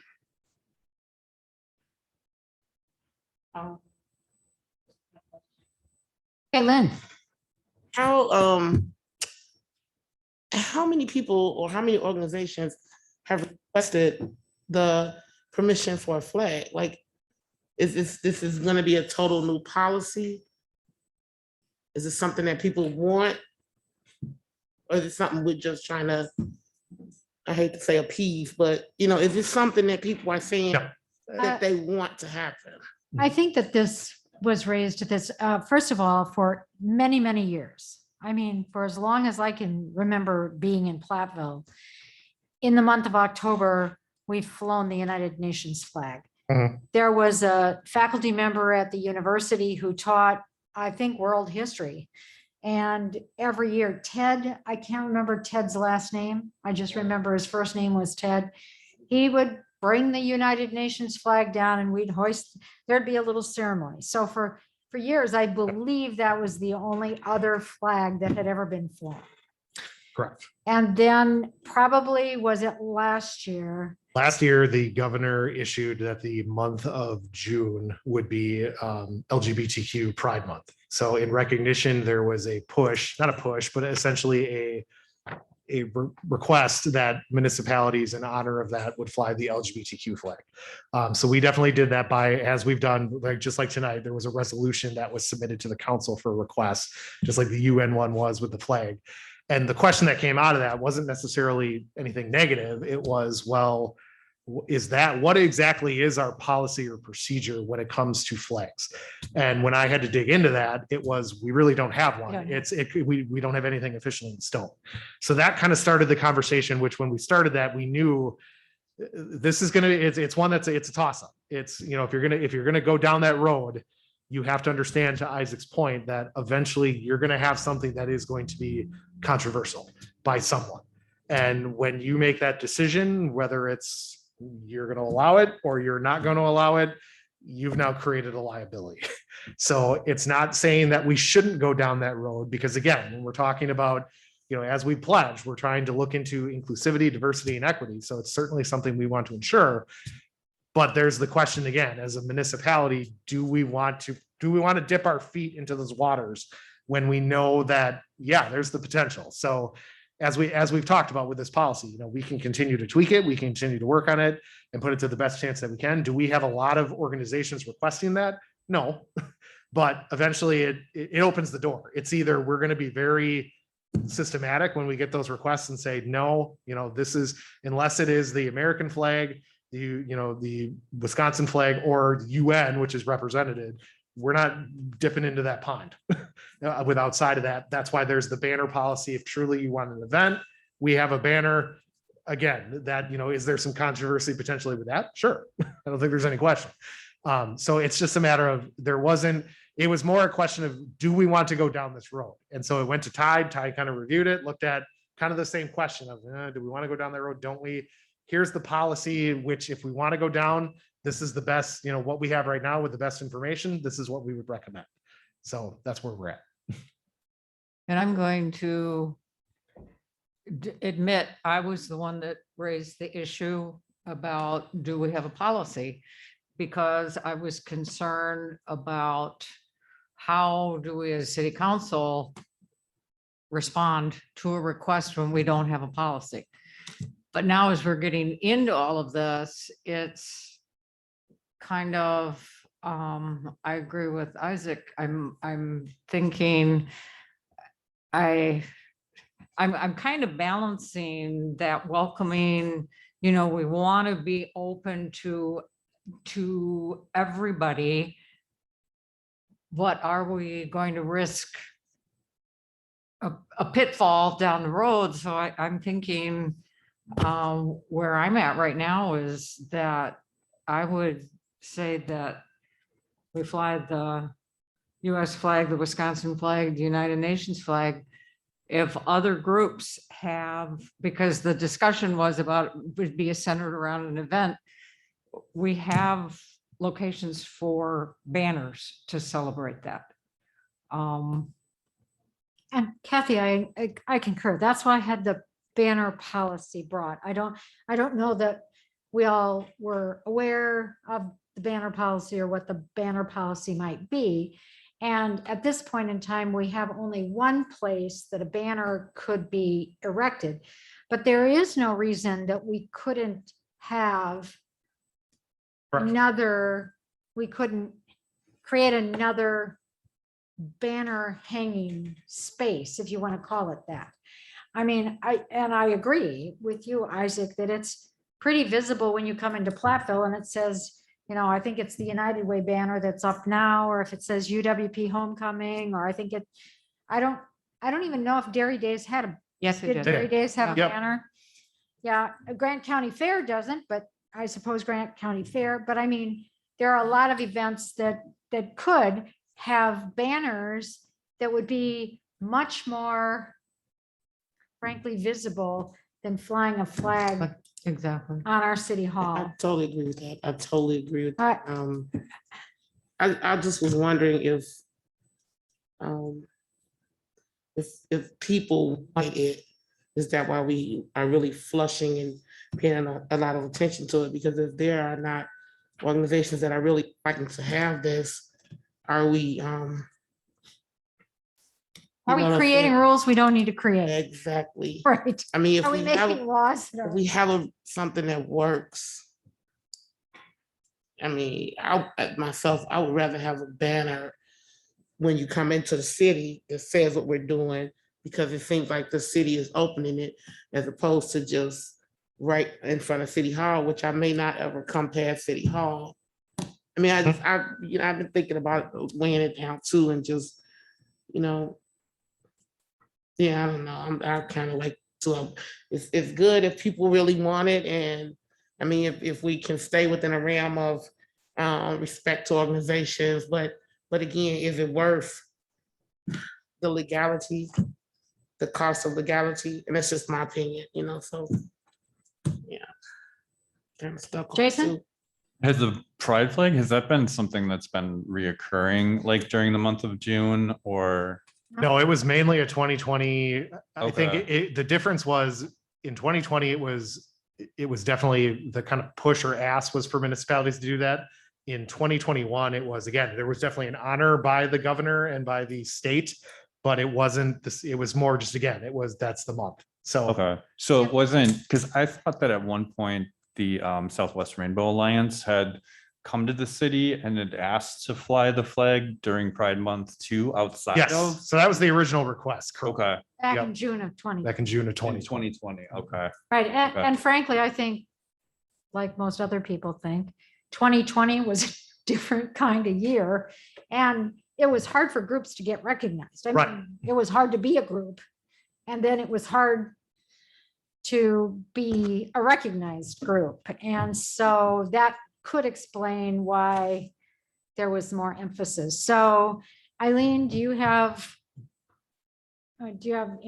any input or what I'm kind of hearing is let's kind of drop the flag raising policy. I would take the banner policy then back to Tide though. Yeah, I think that's a And legitimate. if in next move. fact, there's a need to create a second space for banners, which at this point in time, there are many months where there is no banner.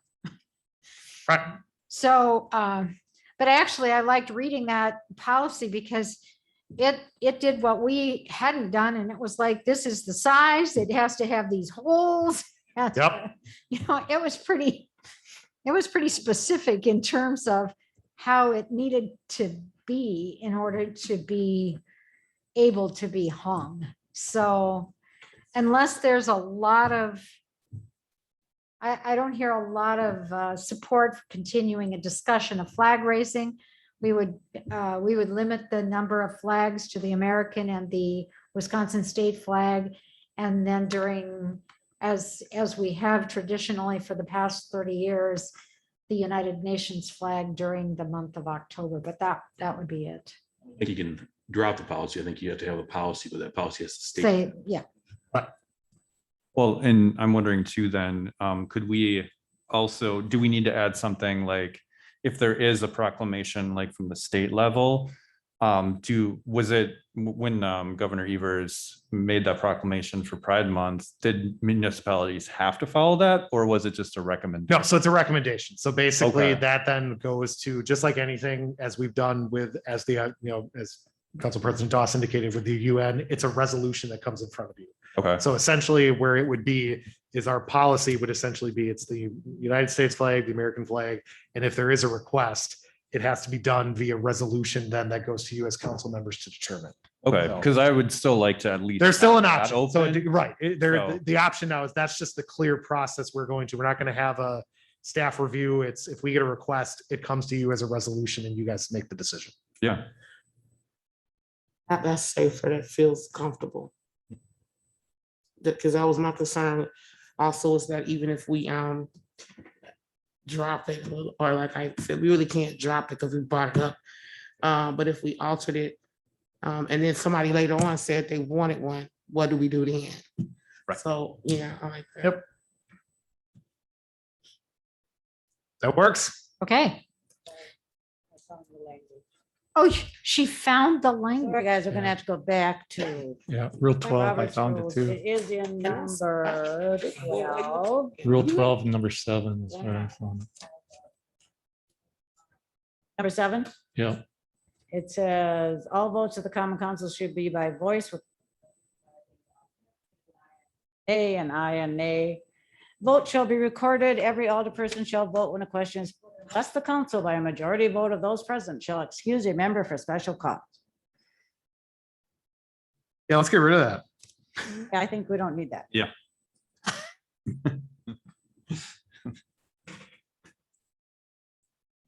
Yep. Okay. All right. Very good. Good catch. Okay. Then let us go on to the final information item tonight, which is Joe, I believe this is yours. It is about the Historic Preservation Commission. I'm trying to get my page to turn. Now I did. Historic Preservation Commission process. Joe. yeah. So at the August 10th meeting, when the owners, property owners for the 130 Market Street property made a request to have their property removed from the district, that was tabled. And the council indicated they wanted to kind of review the commission's process, approval process, and some of their procedures. And so specifically at that meeting, there was questions raised about what kind of standards or guidelines the commission follows when making decisions. So I wanted to include some information or provide it to the council as far as what guidelines and standards are available for the commission. They're very lengthy documents, so I didn't include it all, but they're all on our website. So I just included a list of them and a link to those pages, so you can take a look at those if you would desire. The other thing that was raised, well, first of all, I guess a part of that, one of those items that is used by the commission, they developed quite a few years ago, is a maintenance and repair approval policy, and that was done. Actually, this is the second iteration, but there were a lot of issues raised back in the day because they were approving items that property owners really got frustrated with because they were strictly maintenance items. And the one that always came up was roofing projects. They had a rubber roof and they wanted to replace it with a rubber roof, and the weather's good and I need to have it done now. And we had to delay it until it got approved by the commission. So we came up with this policy that really outlines what are considered maintenance items that don't have to go to the commission. So I wanted to get that in front of you. And while I was looking at it, I did have included some recommendations that I had on potential changes to that, to basically include some additional items. And basically those recommendations are based on those guidelines that are outlined in that document. Basically, if there's already these very detailed standards and guidelines that are to be followed, as long as they're following those, why does the commission have to approve it? It can a staff approval. So I think that could streamline some of the approvals for some of these property owners. Then I guess the last thing, it's not really in the memo, but the council had talked about wanting to get input from property owners or business owners in the downtown, but I guess we're not really sure what kind of input you're looking for.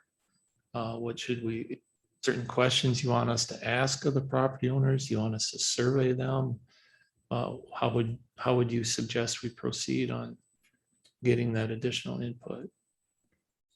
So we're just looking for some guidance on that part. Okay, so Joe has given us a memo, a list of standards and guidelines that are available for use by the commission when reviewing projects in the district. Let's look at the first page of that memo. Joe, you have 6 bullet points there. So the standards for rehabilitation and guidelines for rehabilitating historic buildings, is that a locally created or a national or a state? What kind of That's a federal document, actually. That's a federal document. I think if I recall, we kind of took that and streamlined it a little bit, changed the Okay. format, but all the language is from the federal. Federal. And then the Platteville downtown design standards are We created that, the city did. And the design guidelines for the commercial historic district? That is also a local document, but it is based on other guidelines And- that we followed. The signage and awning guidelines That's a commission guideline that they created. and dumpster enclosure guidelines? That's also a commission document we created. And then, of course, the Secretary of Interior Standards for Rehabilitation is self-explanatory. And these have always been on the website, or these were just newly added to the website? They've been on there for many years. For many and We years. put them on as we adopted them. Okay, anybody with any questions on that part? Just. Okay, then you went on to this approval policy. Staff developed a list of suggested changes to the commission review process and structure. So you're showing us this. Has this gone to the historic preservation, or are we the first to review this document? We're the first to review the document. Okay.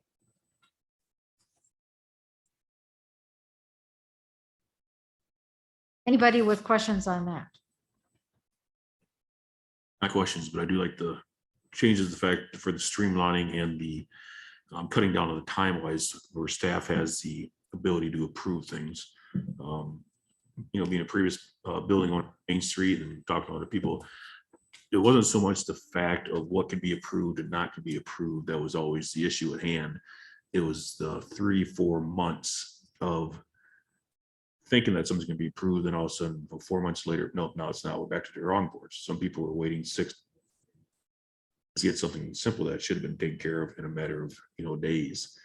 And as Joe indicated on, he used the example of shingles, whether we also had the example of windows, HVAC, outside placement of HVAC issues. So that's one thing I'm glad to see here is that we've changed it so that staff has more control of issuing the okays and doing things. And I think the historic area here happy just on that account there. So. Other comments? I think that's kind of what the feedback I was looking for myself from business owners and things in the district is, what did they feel like anything about the process was prohibitive, or, did it impact, improvements or things that they wanted to do with their business. And I think that was kind of more what I was hoping to get from some of those individuals.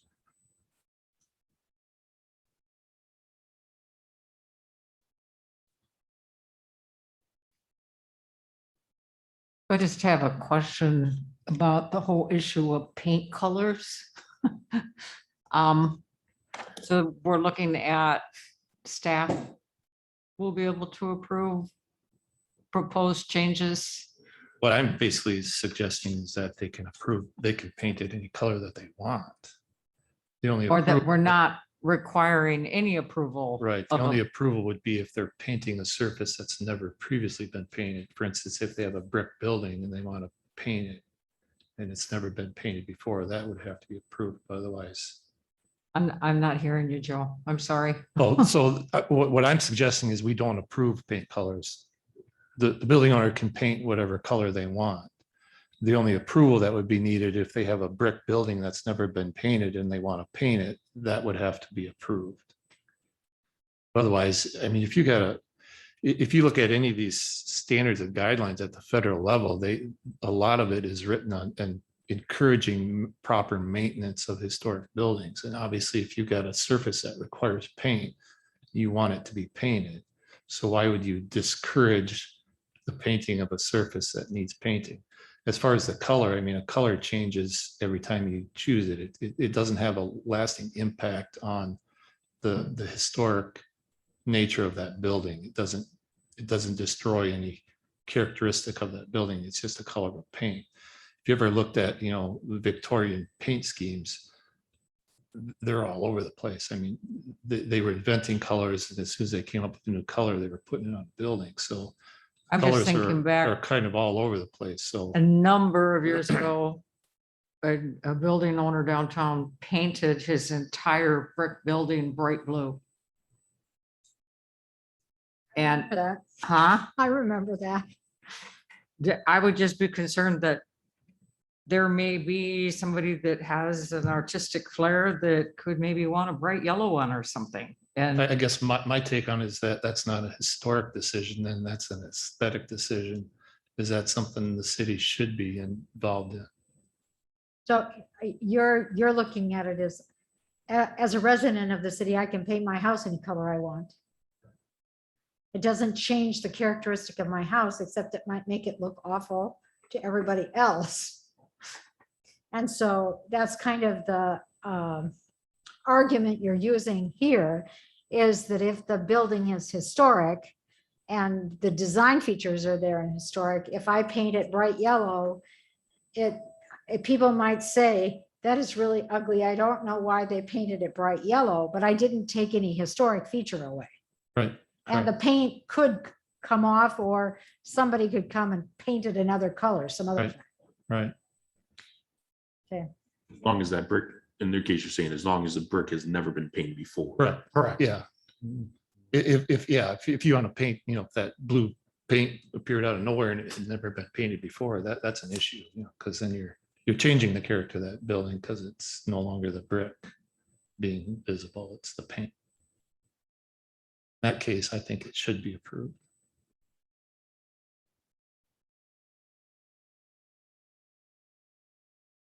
Okay, other questions, comments, considerations? has this discussion been held with the Historic Commission at all? No, the main purpose of this was to figure out what else you guys are looking for us to be working on. I do Before- like your suggested change to increase the composition of the commission and include people who own property in the historic district or in a historic district. I think then I say that, and then I'll tell you that all day yesterday and half of today, I've been trying to find people to serve on boards and commissions and have gotten a lot of no's and no yeses. So not that it's easy to do, but I think I think that would be a good thing.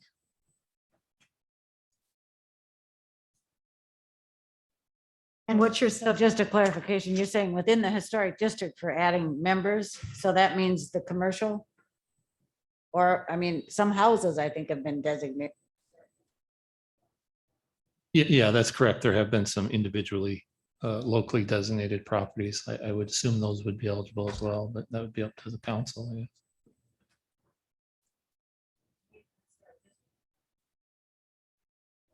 Your House wouldn't be a district. Oh, sorry. To me, historic district would be downtown. It wouldn't be one house in a neighborhood. Is that? Yeah, we could probably change it to, to include a owner of any locally designated property.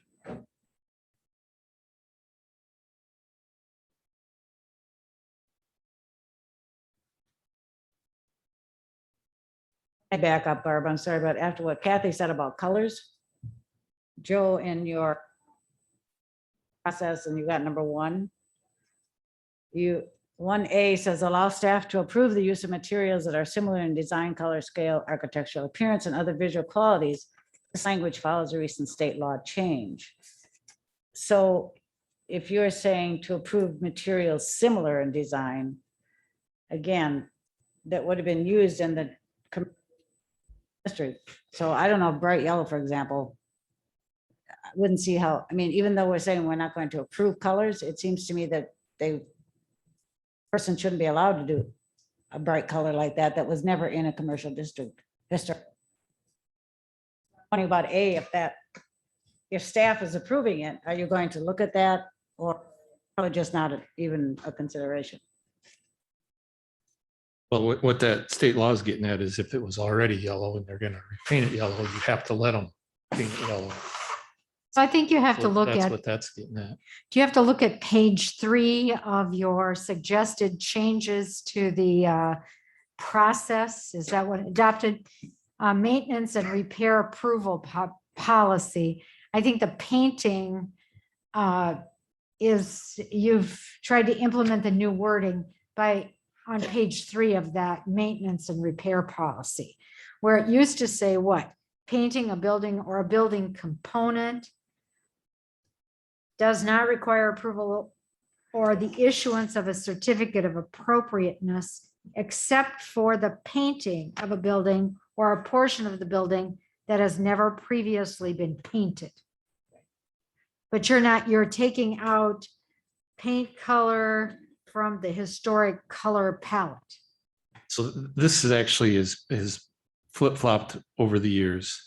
Right now, it's basically if it's a paint that's selected on a color chart, that's a historic color chart from any paint manufacturer, they can use that color. If they can't find one on a historic color chart, it has to be approved by the commission. Back in 2007, when this first policy came about, it was actually what I'm proposing is that they didn't approve paint colors at that time, and it was, painting the surface. So I'm kind of going back to what was in the original draft.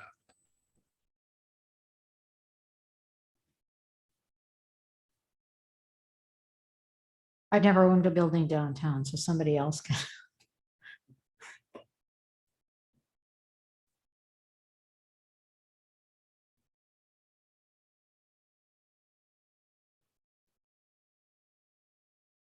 Anybody else with comments here? Otherwise, Joe had one other question of us, and that was, we talked about getting input from folks in the historic district. And that was a pretty nebulous request. So does somebody have a suggestion of what that might mean? I mean, frankly, if you survey people, generally speaking, the survey, you'll get what people didn't like. So you might as well just say, what don't you like? I mean, very rarely do people give you what they did like. Yeah, it was I kind of guess the other thing would be to ask people how it could be improved. Mhm. What improvement would you like to see?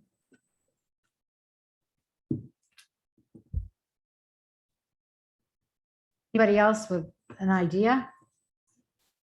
I'd just reiterate what I said earlier of just finding out from business owners if, there's, if the process is a deterrent, if there's any drawbacks to it that impact, what they need to do in terms of, any changes they want to make to their business, or does it impede on any of that?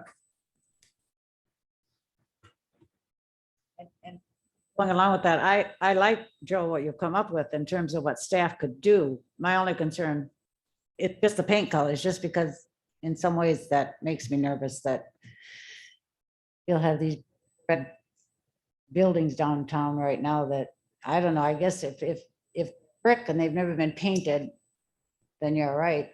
I guess you could have some crazy colors for trim on the windows. Maybe I could live with that. So maybe it's not as big a deal as I thought at first. Some of the colors that have been painted on the recently on the buildings downtown are interesting colors already. So, and it's mainly the trim. Otherwise, I think what Jason is saying about making the process a little quicker, I certainly think these steps could definitely help make that process quicker. I think that's a plus.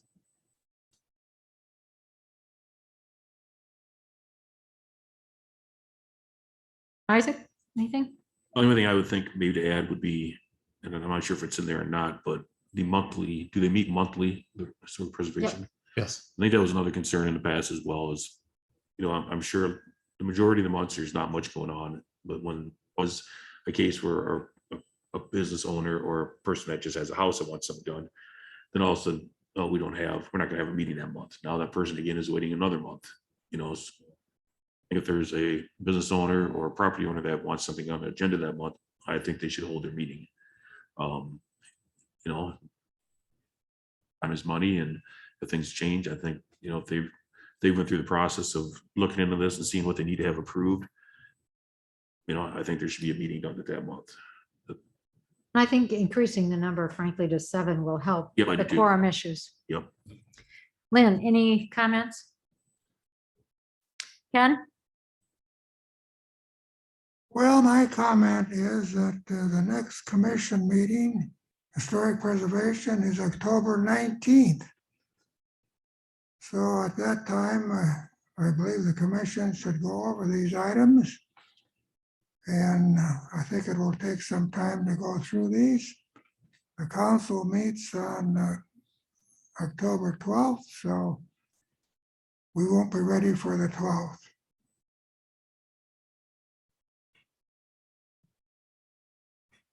Otherwise, we have to have a special meeting. I do not care to have a special meeting. Our regular meeting date, as I said, is October 19th.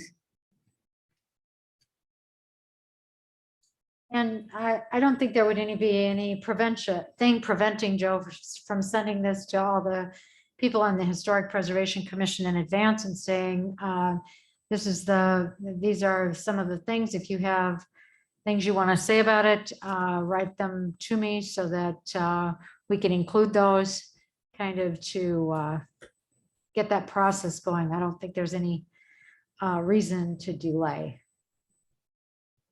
I think the HPC needs to have time to discuss some of these items. That's right. That's why I say we send them to them now and let them cogitate on it, send back their questions, their considerations, their comments to Joe so that he can put them all together.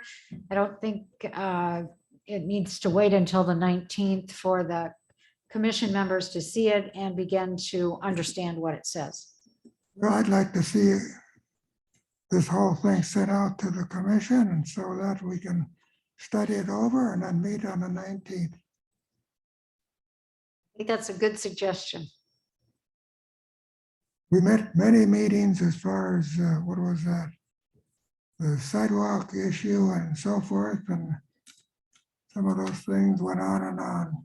So I think we need to be careful to take sufficient time to go over this. Okay, any other questions on the Historic Preservation Commission process? I have Kathy? just a sort of a wraparound question.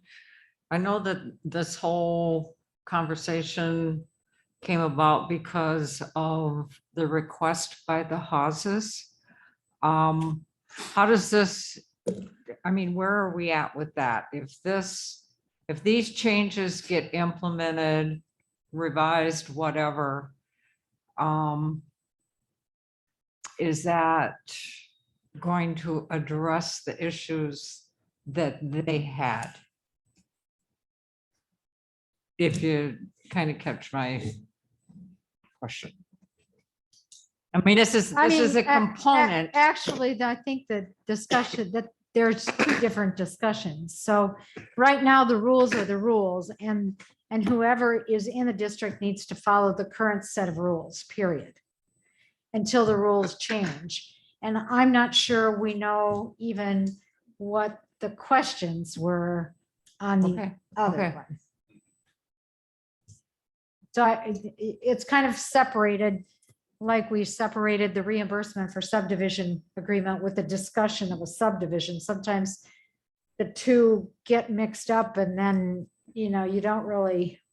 So I think this is the process and procedure for the Historic Preservation Commission. Should we as a council have better, the council actually sets the rules. So the council can say you're going to have 7 members, you're not going to have 5. The council sets those rules for boards and commissions and committees. Boards, commissions, and committees do not set their own rules.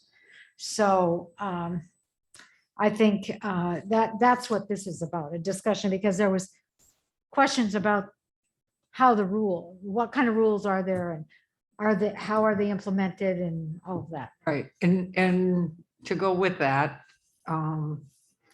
the question or the issue of a timeline, is that something? So for example, if a property owner has something they want to present to the commission goes through the city, maybe go on to the commission. Is there a timeline that they have to look at? Because that was one of the complaints that we heard, was sometimes they didn't meet regularly, or things that there just wasn't a sequence where they could see the light at the end of the tunnel for when a decision may come. So is that something that would come into play here, or is that And I a guess- separate issue? No, I guess we could, that could come into play here, because I think, again, the council sets rules for commissions, boards, and committees.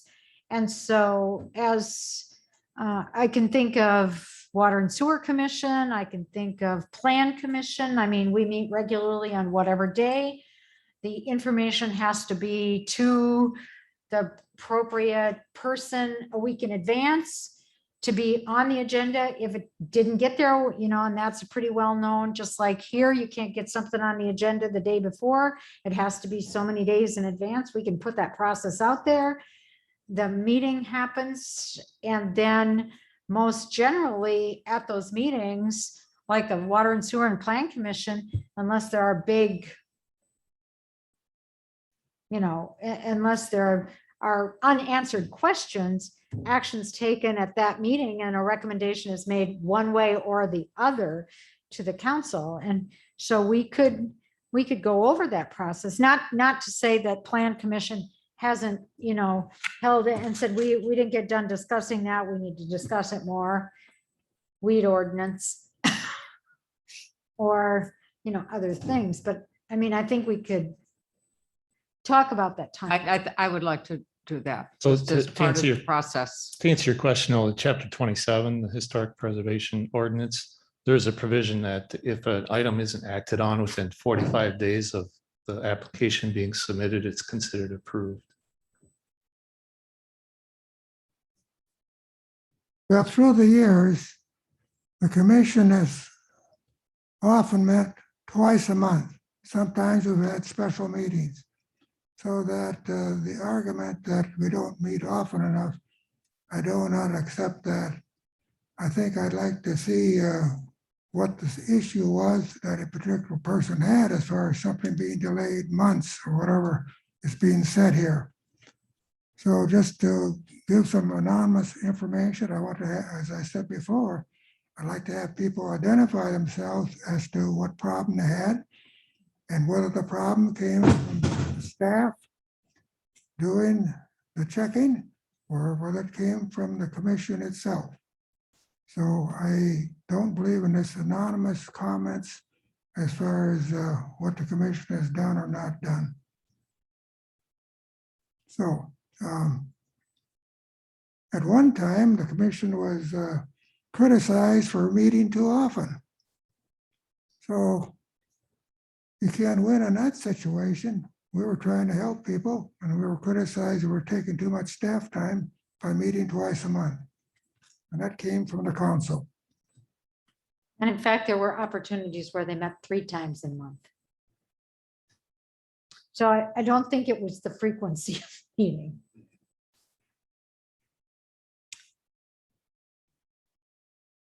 But we can clarify the timeline in terms of if you're going to bring something to the Historic Preservation Commission, they meet on X day, you need to have it to Joe by Y day, because otherwise it's going to be delayed until the next month. I think we can, you know, I don't know if we have that written down anywhere or how we know that, but we just know that.